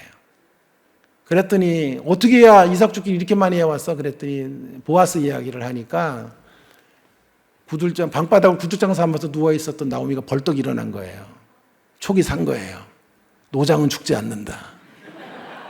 그래가지고 너 뭔가지 잘해라. 야, 보아스가 훌륭한 사람인데 너를 첫눈에 반한 모양이다. 네가 뭔가지 잘하고 있다가 추수 때가 되거든. 다 술을 마시고 건하게 취할 때 보아스가 들어갈 방에 먼저 들어가서 이불 발치에 들어가 있다가 보아스가 술 취해서 들어오거든 덮쳐라. 아이 좀 영적인 단어 없을까? 덮쳐라 그런 거예요. 거룩한 덮침. 그래가지고요 덮쳤어요. 그래서 그 결과로 오벳을 낳았어요. 오벳은 다윗의 할아버지예요. 다윗은 예수 그리스도를 예표하는 거예요. 아멘이 터져야지 이 정도. 여러분 허드렛 일과 같은 이삭 죽기가요, 그 시시한 일상의 이야기가 하나님의 위대한 구속의 이야기 물줄기 안으로 들어간 거예요. 그래서 루세 운명을 바꿨고 나오미의 운명을 변화시켰고 이 여인들이 가장 복된 여인이 되게 만들어 주신 거예요. 예수 그리스도를 예견하게 하고 바라보게 하는 놀라운 이야기로 전환된 거예요. 여러분 하나님은 이렇게 우리의 길이 되어주시는 분이에요. 사람을 통해 역사하세요. 여러분이 허드렛 일과 같은 일에 최선을 다할 때 보아스가 바라보고 있다는 사실을 기억하시고, 인간 보아스가 바라보지 않아도 진정한 보아스 되시는 우리 주님이 바라보고 있다는 사실을 염두에 두시고 최선을 다하고 땀 흘리시면서 주어진 일들을 감당해 내시기를 바랍니다. 그러면 종과 행으로 연결된 사람들을 통하여 여러분의 인생의 길들이 열려지게 될 줄로 믿습니다. 여러분 제가 끝나야 되는데 이거 끝낼까요? 뒤에 막 너무 많아. 이거 조금만 더 할게요. 예, 그래서 오늘 또 제가 눈 작아질 테니까 여러분 제가 교수가 된 이야기를 좀 한번 해볼게요. 제가 백석대학교 교수가 될 때요, 저는 백석대학을 잘 몰랐어요. 아는 사람이 하나도 없어요. 그리고 저의 집안은 뭐 목사의 집안도 아니에요. 장로님의 집안도 아니에요. 저희 어머님 권찰되고 집사, 저희 아버지도 집사님 정도. 우리 아버지는 잡사지 뭐 잡사. 그냥 교회 왔다 갔다 하고 그런 잡사하고. 어머님이 신앙이 좀 있으시고 그런 거. 목사님 아들 뭐 장로님 아들은 뭐 성골 진골이라고 하는데 나는 그냥 평민의 아들이에요. 뭐 아는 분도 없고 힘이 되어줄 사람도 없고 백이 될 사람도 아무도 없어. 백석대학교 지나가면서 봤지만 뭐 나랑 연고가 하나도 없는데 어떻게 가게 되었는가 하는 건데요. 제가 박사학위를 마칠 쯤에 도서관에서 열심히 논문을 쓰고 있는데 도서관 밖으로 나가는데 남노한 옷을 입고 한 분이 한국 사람인데 서 있는 거예요. 그래가지고 그냥 스쳐 지나가려고 했더니 저에게 도움을 요청하는 거예요. 공부하는 학생입니까? 그래서 예, 그랬더니 제가 잠깐 일이 있어서 여기 왔는데 저의 좀 발이 되어 주실 수 있겠습니까? 왜냐하면 차가 없으면 다닐 수가 없거든요. 제가 방도 좀 구해야 되고 뭐 일들을 좀 해야 되는데 여기 어느 정도 체류를 해야 되는데 도와줄 사람이 없네요. 다른 분들에게 부탁했는데 다 지나갔대요. 바쁘다 그러고 죄송하다 그러고 갔대요. 저도 지나가려고 했는데 제가 또 이렇게 체면 같은 걸 되게 따지잖아요. 그래가지고 살짝 도와주려고 알겠습니다 하고 차에 태웠는데 알고 봤더니 이분이 모 대학 신학교 대학의 교수예요. 교수인데 이분이 그 학교에서 공부를 하다가 석사만 공부하고 학교가 부름을 받으니까 학교로 간 거예요. 옛날에는 박사 없이도 석사만 있어도 교수가 되는 경우가 많았어요. 근데 이제 학력 수준이 높아지니까 학교에서 이제 빨리빨리 박사 받아와야 진급시켜주고 승진시켜준다고 한 거예요. 그러니까 강의가 끝나면 방학 때 와가지고 이제 나머지 논문을 쓰러 오신 거예요. 그래서 어느 학교 교수입니다. 그러면서 제가 여기 한 2달 넘게 있어야 되는데 집도 좀 구해주시고 뭐 저기 그로서리 가서 좀 물건도 좀 사주시고 그리고 저기 양고기가 너무 먹고 싶은데 그것도 좀 먹을 수 있게 해달라고. 난리가 났어. 난 바빠 죽겠는데. 그래가지고 그냥 지나가는 건데 참 환장하겠다 그랬는데 또 체면이 제가 또 중시하는 사람 아니에요. 알겠다고 그래가지고 한 거예요. 한 2주 동안 그 바쁜 시간에 막 논문이 막 초읽기에 들어간 시간인데 시간 안에 내야 되는데 여러분 그 시간 안에 제가 그분을 도왔어요. 정말 힘껏 도왔는데 염치도 없어. 그냥 막 맨날 전화해서 이거 해달라고 그러고 저거 해달라고 그러고 어디 가야 된다고 그러고 맨날 이래가지고 2주를 그냥 다 까먹었어요. 그래서 논문도 그때 못 썼어. 내가 그분 때문에. 그리고 가버렸어요. 그래 논문 쓰려고 그랬는데 한 학기를 내가 놓친 거지. 그래서 다시 쓰고 있는데 그 다음 학기가 돼서 그 다음 학기까지 내가 논문을 이제 쓰게 되었는데 그 다음 학기가 돼서 또 도서관 앞으로 이렇게 지나가는데 그 사람이 있는 거야 또. 야, 이제는 진짜 쳐다보기도 싫더라. 그래가지고 저쪽으로 이렇게 가려고 하는데 어이구 저기 여기요. 그래가지고 저를 부른 거예요. 그래서 어이구 오셨어요. 그래 또 오셨네요. 그랬더니 자 그때 논문을 다 못 마무리해가지고 또 겨울방학이 돼서 또 3개월 있어야 된다는 거예요. 그래서 이번에도 좀 도와주세요. 그래가지고 예. 그래야죠. 그래가지고 제가 얼떨결에 또 2주 넘게 그분 집도 구해드리고 고기도 사드리고 이 왼수 덩어리 그래가지고 이렇게 도와줬어요. 그리고 정말 바쁜 시간이었고 그때 논문 못 내면 이제 안 되는 시간이었는데 그리고 그분이 이제 떠나셨어요. 그리고 저는 논문을 패스하고 이제 졸업식을 기다리고 있었는데 그리고 잊혀진 존재인데요. 얼마 지나지 않아 전화가 한 통이 왔어요. 저에게. 이번에 백석대학교에서 교수를 모집합니다. 거기 지원 좀 해보세요. 이렇게 연락이 온 거예요. 저는 교수 지원을 뭐 할 생각도 없었고 교수 공고가 나온 것도 몰랐어요. 그래서 자기가 자기 출신의 교수들이 거기 많은데 자기 학교 출신들에게 저를 소개는 해놨대요. 그렇다고 뭐 백을 쓸 만한 그런 힘은 있는 건 아닌데 어쨌든 좋은 분 한 분이 있는데 그분을 좀 눈여겨봐달라 이런 식의 권면을 했다 그래요. 그래가지고 저를 어떻게 추천하셨어요? 그랬더니 이렇게 추천했대요. 인간성이 좋은 사람. 무슨 교수가 인간성으로 되나? 그냥 실력이 좋다. 실력 좋은 거는 잘 못 본 것 같고 인간성이 좋은 사람. 이렇게 추천을 저를 해준 거예요. 그래가지고 제가 학교에 이력을 냈고 박사 끝나기도 전에 이제 박사 예정 증명서를 가지고 냈는데 학교에서 인터뷰를 하자 그래서 학교에 오게 된 거예요. 그리고 와서 면접을 보고 합격이 돼서 교수가 된 거예요.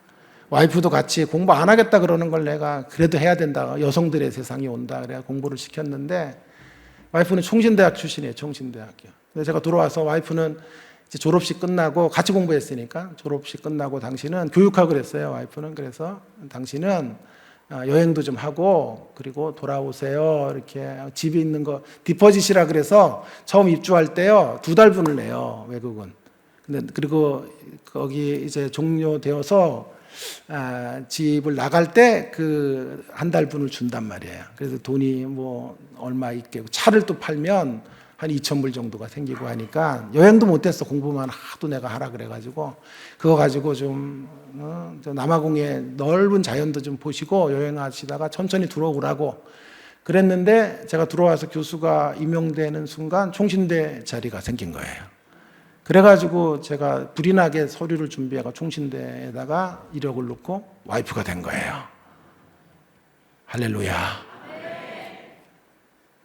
그래서 총신대 총장을 만났더니 그렇게 얘기하는 거예요. 당신들은 하늘에서 별을 딴 사람들이야. 하늘에서 별을 땄대요.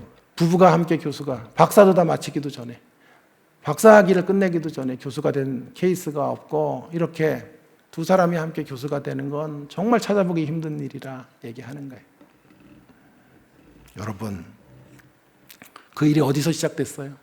그 남루한 옷을 입고 서 있었던 한 사람, 그 A 교수라는 분은 제가 지극정성으로 주님의 마음으로 조금 미화해서 얘기하지만 주님의 심정으로 대접했기 때문에 그것이 저에게 교수가 되는 끈이 되었고 길목이 되었고 통로가 된 것이에요.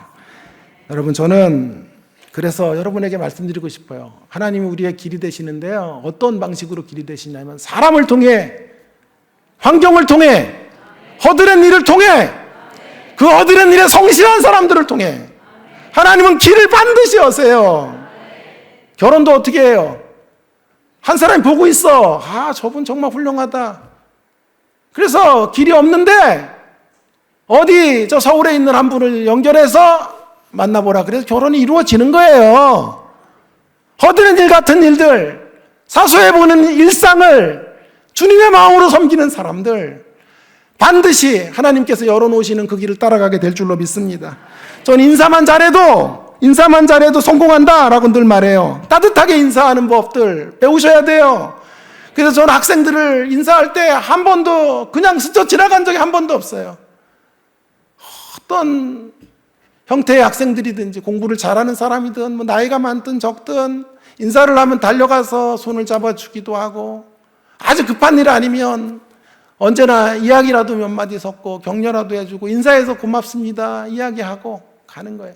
왜? 그 사람이 또 어떻게 하나님 앞에 쓰여지게 될지 몰라요.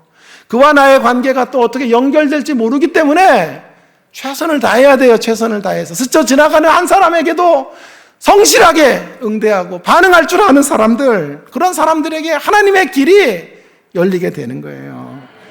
어느 한 자매가, 제가 3층을 연구실을 쓰는데 2층에 총동문회 사무실에 알바를 하더라고요. 근데 제 수업도 한 번도 안 들은 학생인데 너무 미소가 아름다운 거예요.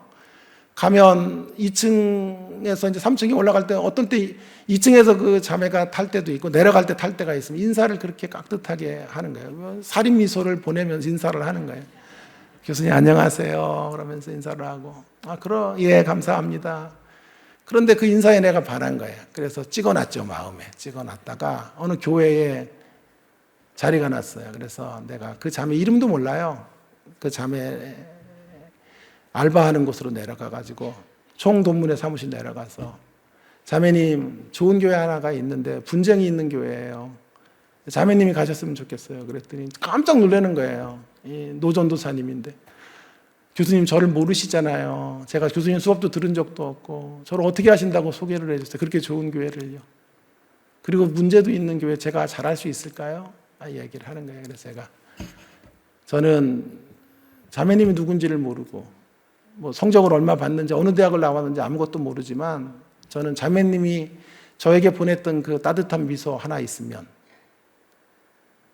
그것으로 상처난 어린아이들, 상처난 교회 성도들의 마음을 다 어루만질 수 있다고 확신했기 때문에 제가 자매님을 추천합니다. 근데 제 그런 판단이 틀리지 않았어요. 그 자매가 그 교회에 가서 너무 일을 잘한 거예요. 그래서 남편을 선교사로 만나서 선교지를 갔는데 갈 때 유일하게 그 자매에게 교육 목사님이 찾아가서 그랬대요. 담임 목사님이 말씀하시는데 선교지에서 혹시라도 한국에 들어와서 사역지를 찾거든 다시 우리 교회로 오세요. 다시 우리 교회로 오세요. 여러분, 제가 보았던 그 대목이 틀리지 않은 거죠. 사람에게 인사하는 방법, 인사하는 그 자세, 그것 하나가 그 사람을 살린 거예요. 누군가가 보고 있어요. 보아스가 보고 있고, 인간 보아스가 보지 않을 때 진정한 보아스 대신 우리 하나님이 바라보고 계시는 줄로 믿습니다. 사소해 보이는, 여러분, 작은 일상이 이렇게 위대한 일들을 만들어낸다면 우리 열심히 일하겠죠. 그러나 우리가 그 사실을 잘 알지 못하기 때문에 일상의 자리에 성실하지 못해요. 그래서 하나님이 허락해 놓으신 그 길을 따라가지 못하는 어리석음을 범할 때가 한두 번이 아닌 것입니다. 여러분, 이것이 사실이라면 오늘 이삭 죽기와 같은 작은 일에도 우리의 혼을 실어야 됩니다. 나의 이삭 죽기를 바라보시는 보아스가 있음을 잊지 마십시오. 사람을 통하여 하나님은 운명을 바꾸시는 새 역사를 이루어 가십니다. 마지막 한 가지, 세 번째 이야기 잠깐만 할게요. 자, 첫 번째로는 근심을 잡는 믿음, 누구를 믿어야 하는가? 믿음의 대상의 문제였죠. 두 번째로는 무엇을 믿어야 하는가? 믿음의 내용의 문제였죠. 이제 세 번째, 어떻게 믿어야 하는가의 문제에 답할 수 있으면 근심을 넘어서는 믿음의 자리로 나아갈 수 있게 될 것입니다. 여러분, 어떻게 믿어야 하는가의 문제는 믿음의 방식의 문제예요. 믿음의 방식. 믿음의 뭐요? 방식. 믿음의 대상도 중요하지만 또 믿음의 내용도 중요하지만 마지막 이 하이라이트는 믿음의 방식이에요. 어떤 방식으로 길 대신 주님을 따라가야 하는가 하는 것이 매우 중요한 대목이 될 거예요. 여러분, 오늘 제가 이런 말씀을 드렸죠. 오늘 제일 중요한 단어는 길이라 그랬죠. 길. 여기에 한 단어로 요약하라면 길이에요. 길 대신 주님. 그래서 내가 곧 길이요라고만 해도 충분해요. 어디로 가는지 모르겠습니다, 주님. 도대체 어디로 가신다고 하시는 거예요. 그럴 때 주님이 내가 길이다. 아버지께로 나가는 길이다. 너희를 아버지께로 인도해 가는 길이다. 그러면 충분한데 주님은 이상하게 길과 함께 두 가지를 더 말씀하셨어요. 내가 곧 길이요, 진리요, 생명이다. 라고 말씀하셨다고요. 여러분, 왜 진리와 생명을 이야기했을까요? 이 대목을 한번 잠시 묵상해 보도록 하겠습니다. 여러분, 우리의 믿음의 내용을 수식하기 위해서 그래요. 수식하는 설명이 진리예요, 진리. 길을 가되 그냥 길을 가면 안 돼요. 그냥 길을 가면 또 길을 가다가 길을 잃어요. 길을 가되 반드시 진리와 함께 길을 가야 돼요. 진리와 함께. 진리를 따라 길을 걸어가야 돼요. 그때 진리와 함께 길을 걸어갈 때 결국 이꼴 생명이 만들어져요. 생명이. 길과 진리가 플러스가 되어야 생명의 역사가 펼쳐지는 거예요. 생명의 역사. 그래서 어떤 방식으로 주님의 길을 따라가야 되냐 하면 진리를 붙들고 진리와 함께 생명을 만드는 방식으로 길을 가야 돼요. 그럴 때 우리는 근심을 넘어서는 그런 믿음의 삶을 끝까지 완주해 갈 수 있게 되는 거예요. 진리를 통해 생명을 만드는 방식으로 예수님의 길을 따라가야 하는 것입니다. 여러분, 우리에게 중요한 건 교회 생활이고요. 교회 생활은 내일 저녁에 제가 할 거예요. 그러나 교회 생활이 전부가 아니에요. 교회 생활에 모든 것을 걸면 안 돼요. 교회 생활은요, 어디로 가야 되냐 하면 신앙생활로 가야 돼요. 진정한 신앙생활을 위한 장이 교회예요. 그래서 교회가 중요한 거예요. 그러나 교회 생활로 나는 다 끝났다고 하면 신앙생활로 안 나가는 거예요. 그래서 교회 생활은 신앙생활로 가야 되고 신앙생활은 더 발전해서 생활신앙으로 가야 돼요. 생활신앙. 제가 만든 표현이고 또 유명한 표현이에요. 사실은. 제가 만들었는데 어떤 놈이 썼더라고. 그런데 내가 썼는지 그놈이 먼저 썼는지 그건 중요하지 않는데 교회 생활이 중요하지만 교회 생활은 반드시 신앙생활로 이어져야 되고 신앙생활은 생활신앙으로 이어져 가야 하는 것입니다. 거기까지 가야 되기 때문에 우리에게 필요한 것이 있다면 진리예요, 진리. 진리를 붙잡고 가셔야 돼요, 진리를. 진리를 붙잡고 걸어가야만, 진리를 붙잡고 나아가야만 그 진리가 우리 안에 고동쳐야만 생명의 역사를 이룬다니까요. 진리가 없으면 거짓된 지식 같은 게 들어와서 우리를 이끌어가면 생명이 안 만들어져요. 고작 만들 수 있는 최선이 종교를 만들어, 종교. 종교를 만들다 살면 안 돼요. 우리 종교인 아니에요. 우리는 예수 생명으로 충만한 자들이 돼야 돼요. 예수 생명으로 생명을 낳는 사람들, 생명의 역사를 이어가는 사람들로 부름받고 있는 줄로 믿습니다. 그 생명의 역사가 이곳에서 펼쳐져 가기 위해서는 여러분의 신앙생활 가운데 펼쳐지고 여러분의 생활 속에서 펼쳐지기 위해서는 반드시 여러분의 심령 가운데 진리가 있어야 돼. 진리. 진리의 말씀 앞에 여러분 서셔야 돼요. 진리의 말씀 앞에 산산이 깨어질 각오로 신앙생활 하셔야 돼요. 우리는 얼마나 이 자세로 말씀을 듣는지 저는 여러분에게 묻고 싶어요. 말씀을 들을 때마다 여러분의 자아를 매장하는 무덤 하나씩을 만들어야 돼요. 예배당 적당히 왔다 갔다 하면 안 돼요. 한평생 교회 생활에도요, 성숙하지 못해요. 한평생 교회 생활에도 종교인으로 살다 끝나는 사람들, 우싸같이 살다가 끝나는 인생들이 이 땅에 교회 안에 얼마나 많은 예수 믿는다는 사람들이 우싸처럼 살다 끝나는지 몰라요. 교회 생활이 전부가 되면 안 돼요. 신앙생활 하셔야 돼요. 신앙생활. 생활신앙으로 나가셔야 돼요. 생활신앙. 근데 왜 거기까지 못 나가나요? 왜 종교생활 하다 끝나나요? 왜요? 말씀을 들을 때 예배당에 와서 말씀 듣는 일에 창념하지 않으니까 그래요. 말씀을 들을 때 저게 내 말씀이다, 나를 향한 주님의 음성이라고 딱 받아서 내가 오늘 교회에 왔다가 나갈 때 무덤 하나 여기다 만들고 가겠다. 여러분 예배 드리고 나가실 때 무덤 하나 여기다 만들고 가셔야 돼요. 무덤 하나. 여러분의 상처의 무덤 만들고 가셔야 돼요. 열등의식의 무덤, 교만의 무덤, 아집의 무덤, 편견의 무덤 만드시고 예배당에 들어왔다 나가시면 신앙생활 하는 만큼, 교회생활 하는 만큼 변화될 거예요. 성숙할 거예요. 그냥 종교인으로 왔다 갔다 좋은 얘기나 들으러 오고 거짓된 위로나 받으러 교회 들락거리면요, 한 생애 동안 목회해도 아무것도 남는 거 없어요. 한 생애 동안 신앙생활해도 아무것도 남는 거 없어요. 그저 종교인의 삶을 살다가 종교에 익숙해지다가 끝나버리는 생애예요. 우리는 종교인으로 살려고 우리 교회에 나온 사람들 아니에요. 예수님 만나기 위해 나왔고 생활 속에서 예수님을 증언하고 예수와 함께 작은 예수인으로, 작은 예수로 이 땅을 살기 위해 우리는 교회 생활을 하는 줄로 믿습니다. 그렇게 해야 되는데 실상은 정반대예요. 이상하게 말씀을 많이 들으면 들을수록 자아가 활개치고 교회 생활을 오래 한 사람들일수록 그 옛사람의 기질을 못 버려. 옛 전통을 못 버려. 그래서 그 광란의 춤을 추고 말이야. 절대로 삐지지 말아야 되는데 늘 삐끼고 말이야. 요만큼도 자기 감정 건드리는 소리를 삼키지 못해. 병들어서 그래요. 진리가 없어서 그래요. 진리의 말씀이 나를 찌르도록 허용해야 돼요.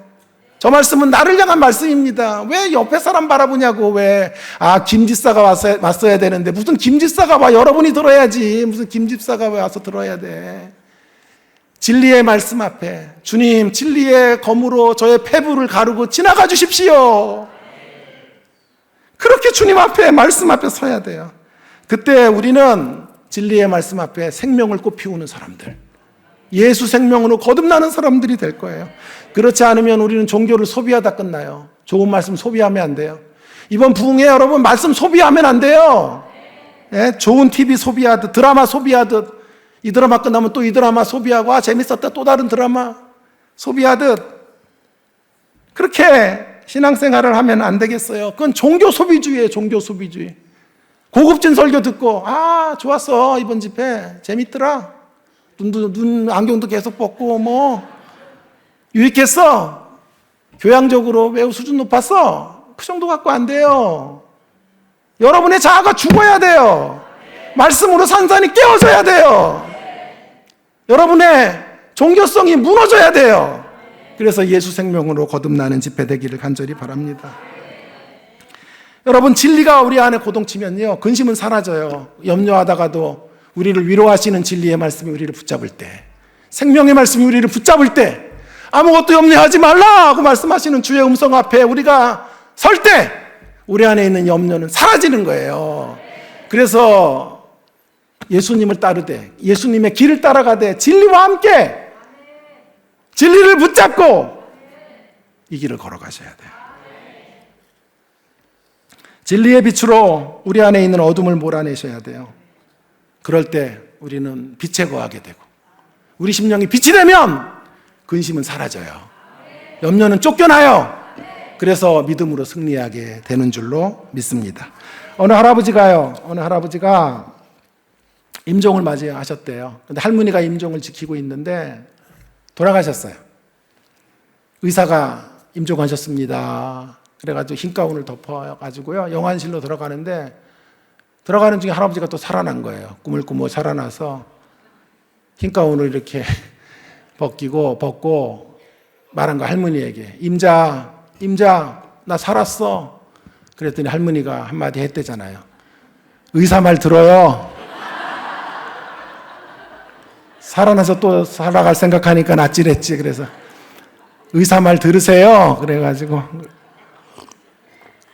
그 할아버지가 의사 말 들어야 되는지 안 들어야 되는지는 잘 모르겠지만 우리는 주님의 말씀을 들어야 돼요.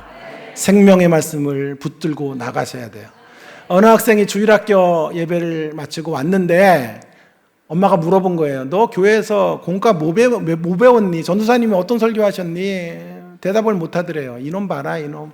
교회 헛다니요. 맨날 왔다 갔다 하면 뭐해? 말씀을 제대로 들어야지. 도대체 왜 그래? 그랬더니 갑자기 그 아이가 성경을 이렇게 놓더니 성경을 발로 밟더래요.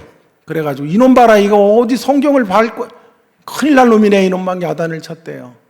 그랬더니 그 아이가 얘기했대잖아요. 오늘 배운 말씀이 그거래요. 뭐냐 그랬더니 진리의 말씀 위에 굳게 서라. 어떤 핍박이 있어도 말씀 위에 굳게 서라. 그래가지고 말씀 위에 섰대. 여러분 성경책 위에 서라는 뜻이 아니에요. 성경책이 이 말씀이 여러분의 심령 가운데 꿈틀대야 돼요. 그래서 이 말씀이 여러분을 세워주도록 말씀 앞에 여러분을 내어드려야지요. 성경 밟고 일어서라. 베개로 삼고 그래야 은혜가 되고 그런 게 아니고. 여러분 이제 저는 제가 말씀을 붙들고 일어섰던 이야기들을 좀 살짝 간증하고 마칠게요. 마지막이에요. 근데 목사의 마지막이라는 말을 믿으세요? 네. 하나님을 믿으니 또 나를 믿으라. 여러분 우리 딸을 입양하고 정말 행복했어요. 내가 세상에 제일 잘한 일 우리 딸 입양한 거예요. 황홀했어요. 나로 아빠가 되게 했던 감격을 가지고 살았는데 사춘기가 되니까요. 그 아이의 정체성과 함께 이게 맞물리니까요. 애가 너무 힘들어하는 거예요. 근데 그때 와이프가 총신대 교수이고 막 이러니까 빚을 내서 우리 대치동으로 이사를 가자 그러는 거예요. 아이에게 교육의 기회를 주고 싶다. 우리가 돈은 못 물려줘도 공부할 수 있는 기회는 주고 싶다는 거예요. 그래서 내가 반대했죠. 그건 만몬의 신 앞에 고개 숙이는 거고 바벨론의 가치 앞에 음녀 바벨론 앞에 무릎 꿇는 거야. 그랬더니 와이프가 화를 내더라고. 내가 음녀야? 막 이러면서 화를 내가지고 안 되겠더라고요. 그래서 6개월을 싸웠는데 우리가 빚을 냈어요. 그래서 둘 다 교수니까요. 빚을 뭐 무한정 가져가래요. 한 20억도 빌려가래요. 그래가지고 빌릴 수 있는 데까지 많이 빌려가지고 또 있는 돈을 합쳐가지고 이제 전세로 대치동에 갔어요. 그래가지고 거기 숙명여고 뭐 대치중학교 이렇게 우리가 대치중학교를 거쳐 숙명여고를 보내려고 갔는데 이 아이가 공부를 싫어하는 거예요. 특별히 3과목이 싫대요. 국어, 영어, 수학. 그래서 이 3과목만 안 하면 자기는 공부하겠는데 이 3과목이 너무 싫어서 공부를 못 하겠대요. 애가 이제 너무 질렸지요, 사실은. 그 전에 이제 다녔던 학교 혁신초등학교였는데 거기가 문제였어요. 막 그냥 공부를 안 시켜요, 이 혁신초등학교가. 놀라 그러고 막 이상한 의식만 심어주고 하니까 아이가 맨날 놀다가 강남권에 딱 갔는데 아이들이요 중1에 들어갔는데 고1 거를 풀고 있더래요. 다 수준들이 높아가지고 도저히 따라갈 수 없으니까 지레짐작 포기해버린 거예요. 그래서 공부를 손을 놓는 거예요. 근데 부모는 막 공부를 시키려고 하니 난리가 났죠. 그래서 학원을 막 지키고 서 있다가 학원 보내고 막 했죠. 그랬더니 이 아이가 막 학원 간다고 딴 데로 도망가고 막 늦게 오고 막 그렇게 하는 거예요. 그래서 엄마가 막 야단을 치고 뺨도 때리고 막 그래요. 제 와이프가 교육학 교수예요.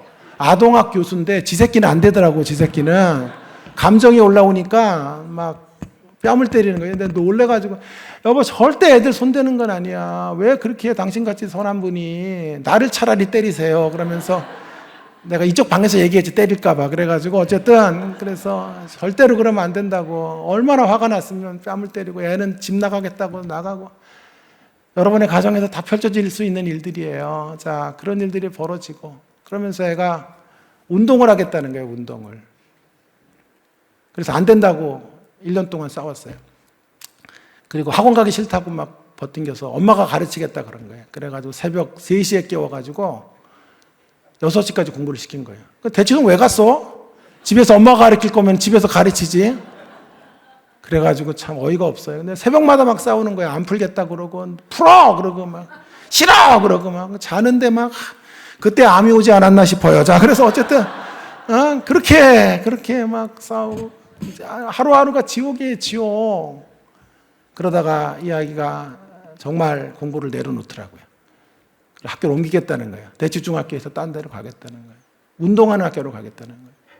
그래가지고 서울 최중 시험을 봤어요. 가서 테스트를 봤는데 달리기를 뭐 12초 6인가 뛰더라고요. 그랬더니 잘 뛰긴 하는데 야, 너같이 뛰는 애는 널렸어. 그래가지고 안 되겠다 그러는 거예요. 테니스 치겠다니 테니스도 안 된다는 거예요. 남는 게 없대요, 이제 종목이. 그리고 그 중에서도 전국체전에서 1등을 해야 서울 최고를 가고 거기서 또 금메달을 따야 서울 체대 같은 데를 간다는 거예요. 엄청 어려워요. 강남에서 공부로 1등하는 것보다 운동으로 1등하는 게 100배, 1000배 어려워요. 근데 그 운동을 지가 하겠다는 거야. 중1 지났는데. 그래서 내가 말렸지. 야, 안 된다. 취미로 해. 이건 안 되는 거야. 손흥민 같은 애들은 0.0000001%대 사람이야. 전 세계에 한 명, 두 명 있는 애들, 안 돼, 너는. 12초 6대 갖고 안 돼. 그랬더니, 아빠는 왜 이렇게 부정적이냐고, 목사가. 믿음대로 된다고 얘기해야지. 안 된다고 맨날. 설교는 맨날 된다고 그러고 말이야. 왜 안 된다고 그러고. 와이프도 막 협공을 하는 거야. 여보, 당신은 왜 이렇게 부정적이세요? 어?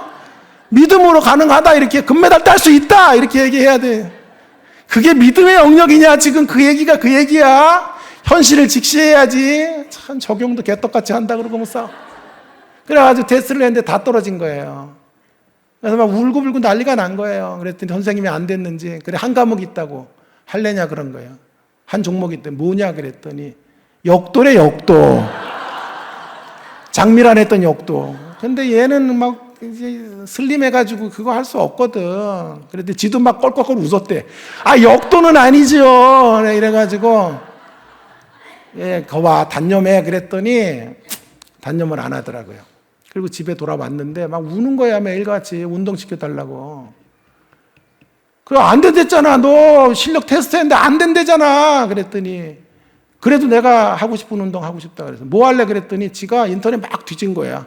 참 희한해. 뒤지더니 한 종목을 하겠다 그러는 거야. 그래서 뭐야 그랬더니 펜싱을 하겠대, 펜싱을. 난 들어보지도 못해서 펜싱. 그래가지고 야, 무슨 펜싱을 해 갑자기. 네가 뭐 해본 적도 있어? 한 번도 없대. 근데 멋있대. 그래가 한대요. 그래가지고 금메달 따서 아빠한테 안겨드리겠다 그래. 그래서 아니, 말도 안 돼. 네가 무슨 금메달을 따. 그건 되는 게 아니야. 그랬더니 와이프가 여보, 준하의 가능성을 왜 안 믿으세요? 된다고 말씀하세요. 그래가지고 학교로 옮겼어요. 학교를 옮겨가지고요, 저쪽 양재 쪽에 있는 학교로 옮겨서 펜싱부에 들어갔어요. 1년 동안 죽도록 하더라고요. 죽도록 했는데 다리가 막 매일 부상을 입는 거예요. 그래서 물이 차는 거예요. 그래가지고 병원에 입원한 거예요. 1년 뒤에 나한테 오더니 그래. 아빠, 운동이 내 체질이 아니야.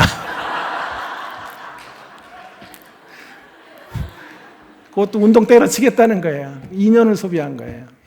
중3이 됐는데 큰일이에요. 그럼 학교 가라. 다시 공부해라. 그랬더니 공부는 싫대요. 학교 그만두겠다는 거예요. 난리가 난 거예요. 그래가지고 설득을 하고 해도 안 돼서 학교를 그만두게 했어요. 속이 막 썩어 들어가요. 어떻게 해요? 그래서 대안학교라도 다녀야 된다. 그래서 대안학교를 막 수소문해서 다니다가 한 대안학교에 가서 우리 딸의 사정을 얘기했더니 영어로 공부하는 학교에 안 받기. 여기는 실력이 월등해야 받지 못 받아요. 그래. 내가 울면서 바지가랑이를 붙잡아요. 교장 선생님 살려달라고 막 울었어요. 펑펑 울었어요. 제가 여러분 면접을요 23년 동안 한 사람이에요. 면접 볼 때 최고 감점하는 사람이 이런 사람이에요. 우는 사람. 거기다가 적어 내가 감정을 다스리지 못함, 가급적이면 뽑지 말아야 돼 이렇게 적는데 내가 울더라고. 우리 딸 너무 안타까우니까 2년 동안의 고통이 너무 심해가지고 내가 펑펑 울면서 아니 공부 잘하는 애들만 수재들만 모아서 가르치는 학교, 그 학교도 귀하지만 못하는 애 잡아가지고 잘하게 만드는 것도 귀하지 않습니까? 가슴으로 나네요. 가슴으로 나네. 그랬더니 저한테 왜 화를 내세요? 막 아니, 안 된다니까. 지금 화가 나지 않아요? 그러면서 제가 울었더니 각 티슈를 주더라고요. 각 티슈에는 콧물 불고 막 울고 펑펑 울었어요. 그랬더니 앉으세요. 그러더니 그 교장 선생님 미국에서 공부하고 어릴 때부터 자란 2세인데 사실은 제가 입양합니다. 그렇게 이야기하시면서 아버님의 눈물에 감동을 했습니다. 내가 뽑으면 입학하는 거니까 우리 준아 뽑아주겠습니다. 대신에 지금은 따라올 수 없으니 자매 결혼 학교인 교환학생으로 1년 미국을 보내십시오. 거기서 영어 어느 정도 좀 해서 다시 우리 학교로 받겠습니다. 그래서 1년을 작년에 보낸 거예요. 미국에 보냈어요. 학비도 목회자 50% 감념하고 그래서 최고 싼 가격으로 미국에 보냈어요.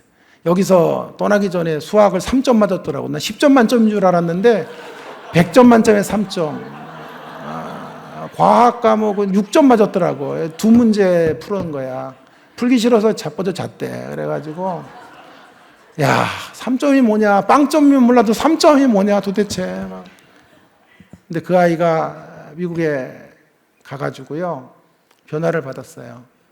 그래서 6개월이 지났는데 성적표를 보냈더라고요. 수학 105점 이렇게 보낸 거예요. 수학 3점짜리가 105점을 보내. 그래서 내가 얘가 사기치는 줄 알고 이거 조작했는 줄 알고 봤더니 진짜 105점이더라고. 알고 봤더니요 미국의 중고등학교가 수학을 굉장히 낮게 가르쳐요. 초등학교 6학년 수학을 가르쳐요. 얘 6학년 때까지 열심히 했거든. 중1 1학기까지 열심히 했으니까 거기까지 공부하고 때려친 거거든요. 갔더니 다 아는 게 나오는 거야. 그래가지고 그걸 막 풀었더니 한국에서 온 천재? 그래가지고 선생님이 천재라 그러더래. 내가 천재야? 3점인데? 그래가지고 거기서 공부 시작한 거야. 그래가지고 선생님이 문제 풀면 준아 나와. 그래가 준아가 푸는 거야. 그럼 미국 애들이 박수 친대. 와 대단하다. 최고 넘버원 막 이래가지고 기가 산 거예요 얘가. 그래가지고 105점 100점에다가 보너스 점수 5점까지 해서 105점을 맞은 거예요. 그렇다고 대단한 건 아니에요. 우리나라 6학년 수준인데 여러분 공부 못하거든 미국 보내세요. 미국 보내시면요 다 1등 할 거야 우리 애들. 그래가지고 철이 들어가지고 와가지고 지금 이제 그 대안학교 1년이 지나서 다니게 돼.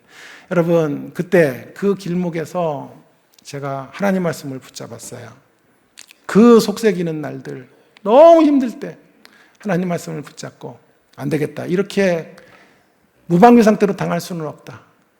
그래서 그때 제가 민수기 14장 28절의 말씀을 붙잡았어요. 민수기 14장 28절 이런 말씀이 있어요. 너희 말이 내 귀에 들리는 대로 내가 너희에게 행하리니. 너희 말이 내 귀에 들리는 대로 내가 너희에게 행하리니. 내가 듣는 대로 행할 것이다. 그 말씀을 내가 딱 붙잡고 민수기 14장 28절을 표어로 걸고 100가지 기도 선포 기도를 만들었어요. 준아 엄마한테 선포 기도 합시다 우리. 준아가 돌아올 때까지 준아가 변화될 때까지 선포 기도 합시다. 이 100가지 선포 기도예요. 100가지 선포 기도. 이걸 코팅을 해가지고요 수십 장을 코팅해가지고 화장실에 붙이고 준아 방에 붙이고 걔는 붙이면 또 띄어서 버리고 그냥 또 갖다 붙이고 또 붙이고 차에다 붙이고 연구실에 붙이고 뭐 화장실 바닥에도 붙이고 붙일 수 있는 곳에 다 붙였어. 시간 날 때마다 100가지 기도를 선포하는 거예요. 하나님 귀에 들리는 대로 역사하신다고 하셨사오니 일해 주십시오. 저는 이 말씀 붙잡고 나가겠습니다. 이 말씀을 통하여 길을 내주십시오. 길을 열어주십시오. 기도를 했어요. 그 100가지 기도 아버지가 사랑의 마음으로 100가지 기도문을 만들었어요. 여러분 한번 제가 몇 가지 읽고 기도할게요. 제 말을 믿으세요? 자, 어쨌든 첫 번째 기도가 이거예요. 주 안에서 행복을 만끽하며 살지어다. 여러분 제가 1번으로 놓은 것은 행복을 만끽. 넘버원은 못 돼도 행복 1등이 되면 되잖아. 행복 1등. 행복 1등 되게 해주세요. 기도한 거예요. 두 번째, 날마다 3가지 감사를 찾을지어다. 네 번째 기도는 거룩한 나신인이 될지어다. 다섯 번째 기도는 다니엘과 같이 구별된 사람이 될지어다. 여섯 번째는 다니엘의 믿음의 세 친구가 생길지어다 라고 그렇게 신앙의 영역에서 기도를 했어요. 27번에 이런 기도도 있어요. 국영수를 포기하지 말지어다. 43번에 스마트폰을 절취하며 사용할지어다. 치아관리 양치질을 꼼꼼히 할지어다. 44번 작은 것에 감사하는 마음을 가질지어다. 46번 49번 유머 감각으로 분위기를 전하는 능력이 있을지어다. 51번 명품에 매이지 말고 명품 인생이 될지어다. 준아 결혼도 기도했어요. 믿음의 가문에 57번 준아를 깊이 사랑하고 아끼는 시부모님을 만날지어다. 59번 부모님께 효도하는 딸이 될지어다. 용돈 많이 줄지어다. 이런 것도 있고 74번 키가 1m 70이 넘을지어다. 기도했어요. 척추 충만증이 완전히 교정될지어다. 건강한 아침을 맞이할지어다. 82번 이런 것도 있어요. 물을 하루에 1.5리터 마실지어다. 이런 기도. 하루도 깨지 않고 준아 엄마는 준아 엄마대로 날마다 기도하고 저는 저대로 하나님께서 하나님의 귀에 들리는 대로 역사하실 거라고 말씀하셨으니 하나님 들어주세요 하고 기도를 했더니 6개월 만에 우리 딸이 105점의 수학 점수를 보내온 거예요. 그리고 1년 지나 돌아왔는데, 돌아오는 날 공항 우리가 나갔잖아요. 나갔는데 음악을 듣자 그래요. 근데 음악을 우리 딸이 틀었는데, 얘는 복음성가 하나도 모르는 애인데요. 음악을 이걸 들어요. 웨이메이커, 길을 만드시는 분. 자기가 제일 좋아하는 복음성가래요. 길을 만드시는 분. 이 노래가 너무 좋다고 따라 부르는 거예요. 준아 엄마가 운전하다가 운 거예요. 저도 펑펑 운 거예요. 왜 그랬냐? 준아 엄마가 날마다 얘가 이렇게 속삭일 때 웨이메이커라는 노래를 틀어놓고 학교 갈 때 올 때마다 하루에 수십 번씩 들으면서, 하나님 길을 내주십시오. 길을 만드시는 하나님 길을 열어주십시오. 길을 만들어 주십시오. 우리 딸에게 길이 되어 주시옵소서 기도했는데, 그 노래를 부르면서 이 노래처럼 되기 원합니다 라고 기도했는데, 우리 딸이 1년 만에 그 노래를 부르고 자기가 최고 좋아하는 복음성가라고 노래하고 있는 거예요. 사랑하는 여러분, 너희 말이 내 귀에 들리는 대로 내가 너희에게 행하리니, 진리의 말씀을 붙잡고 나아갔더니 하나님의 역사가 펼쳐지게 되더라 이것입니다. 제가 암이 걸렸더니요, 어머니 아버님이 절망의 자리로 떨어지신 거예요. 아버지는 막 펑펑 우시면서 내가 떠나야지, 너 같은 아들이 어떻게, 이렇게 사랑하는 아들이 어떻게 아플 수 있어. 어머님은 막 몸져 누우셨어요. 하나님, 이게 도대체 이게 어떤 일입니까? 이거 뭐 수술 받기 전에 부모님들이 돌아가실 판이에요. 너무너무 극도의 스트레스와 긴장, 자기의 자랑, 자기의 정말 최고의 애정이 있는 아들이 이렇게 아프다고 하니 부모님들이 그 걱정이 너무너무 컸어요. 그때 제가 말씀드렸어요. 엄마, 아버지, 우리 모든 가족들에게 선포합니다. 아무도 절망하고 낙심하지 마세요. 이제 우리 가정은 이 말씀 붙잡읍시다. 빌립보 4장 7절 8절 붙잡고 무조건 이 말씀을 따라 우린 기도하는 것입니다. 아무것도 염려하지 말고 다만 기도와 간구로 너희 구할 것을 감사함으로 하나님께 아뢰라. 그리하면 모든지 각에 뛰어나신 하나님의 평강이 주 예수 그리스도 안에서 너희의 마음과 생각을 지키시리라. 이 말씀 하루에도 수십 번 수백 번 외치면서 기도하십시다. 아무것도 염려하지 말고, 아무것도 근심하지 말고, 오직 감사함으로 하나님 앞에 우리의 기도를 아뢰십시다. 어머님이 날마다 이 말씀을 수십 번 외치면서 기도했더니 마음의 평강이 오시더래요. 그래서 감사합니다. 하나님, 사기가 아닌 것 감사합니다. 수술할 수 있어서 감사합니다. 좋은 병원 주셔서 감사합니다. 그래도 살려주셔서 감사합니다. 감사합니다. 그 감사의 고백을 통해서 기도하자 어머님의 심정이 사시더래요. 아버지도 감사함으로 날마다 우리 온 가족이, 제가 암투병을 하는 기간 내내 이 말씀 붙잡고 이 말씀을 진리로 붙들고 승리의 길로 걸어가게 되었습니다. 말씀과 함께 길을 걸어가야 돼요. 최근에 우리 딸이 많이 변화되긴 했지만, 최근에 또 한 번 가정에 분란이 있었는데 얘기를 하는 거예요. 너 좀 감사를 하면서 살아. 얼마나 네 환경이 좋은 건지 좀 감사해라. 그랬더니 이런 얘기를 하는 거예요. 지들은 감사도 안 하면서 나한테만 감사하래 그러는 거예요. 그래가지고 속이 또 부글부글 끓어가지고 제가 이래서는 안 되겠다고 싶어가지고요, 준아 엄마한테 한 주 전에 얘기를 했어요. 여보, 우리가 솔선수범합시다. 감사일지 사오세요. 그래서 우리가 10개씩 감사일지 씁시다. 그리고 걔도 쓰게 하세요. 지들은 안 하고 자기한테 감사하라 그랬으니 우리가 솔선수범합시다. 그래가지고 감사 기도를 쓰는 거예요. 여기 와서도 계속 보내요. 제가 뜨거운 물 주셔서 감사합니다 이런 거, 물 나팔로 불어서 감사합니다. 오늘 아침에도 보냈어요. 아침에도. 점심에 오리고기 먹고 또 저녁에 한정식 먹게 하실 것 감사합니다. 오늘 이 집회에서 큰 은혜 주실 줄 미리 확신하며 감사합니다. 내 건강 주셔서 감사합니다. 집회할 수 있어서 감사합니다. 집회할수록 힘을 더해 주셔서 감사합니다. 수도 없이 감사의 일지들을 보내고, 준아 엄마가 쓰고 내가 쓰고 준아가 거기 쓰고 감사로 나가는 거예요. 사랑하는 여러분, 어떻게 우리 주님의 길을 따라가야 될까요? 진리와 함께 진리의 말씀 붙잡고 끝까지 믿음으로 승리하셔서 근심을 넘어서시는 주의 백성들 되기를 주님의 이름으로 축원합니다. 동성으로, 시간이 너무 많이 갔네요. 동성으로 함께 같이 기도하겠습니다. 여러분, 오늘 우리 주신 말씀 좀 기억했으면 좋겠어요. 근심을 이기는 믿음 무엇입니까? 믿음의 대상을 바라보라. 하나님을 믿으셔야 되고 예수 그리스도의 복음의 승리를 믿고 나가셔야 합니다. 믿음의 내용이 무엇입니까? 길 대신 주님 따라가는 게 길 대신 주님. 믿음의 방식이 무엇입니까? 믿음의 방식은 길을 가되 길 대신 주님을 따라가되 무엇과 함께요? 진리와 함께. 진리와 함께 가야 돼요. 진리의 말씀이 여러분 안에 고동쳐야 돼요.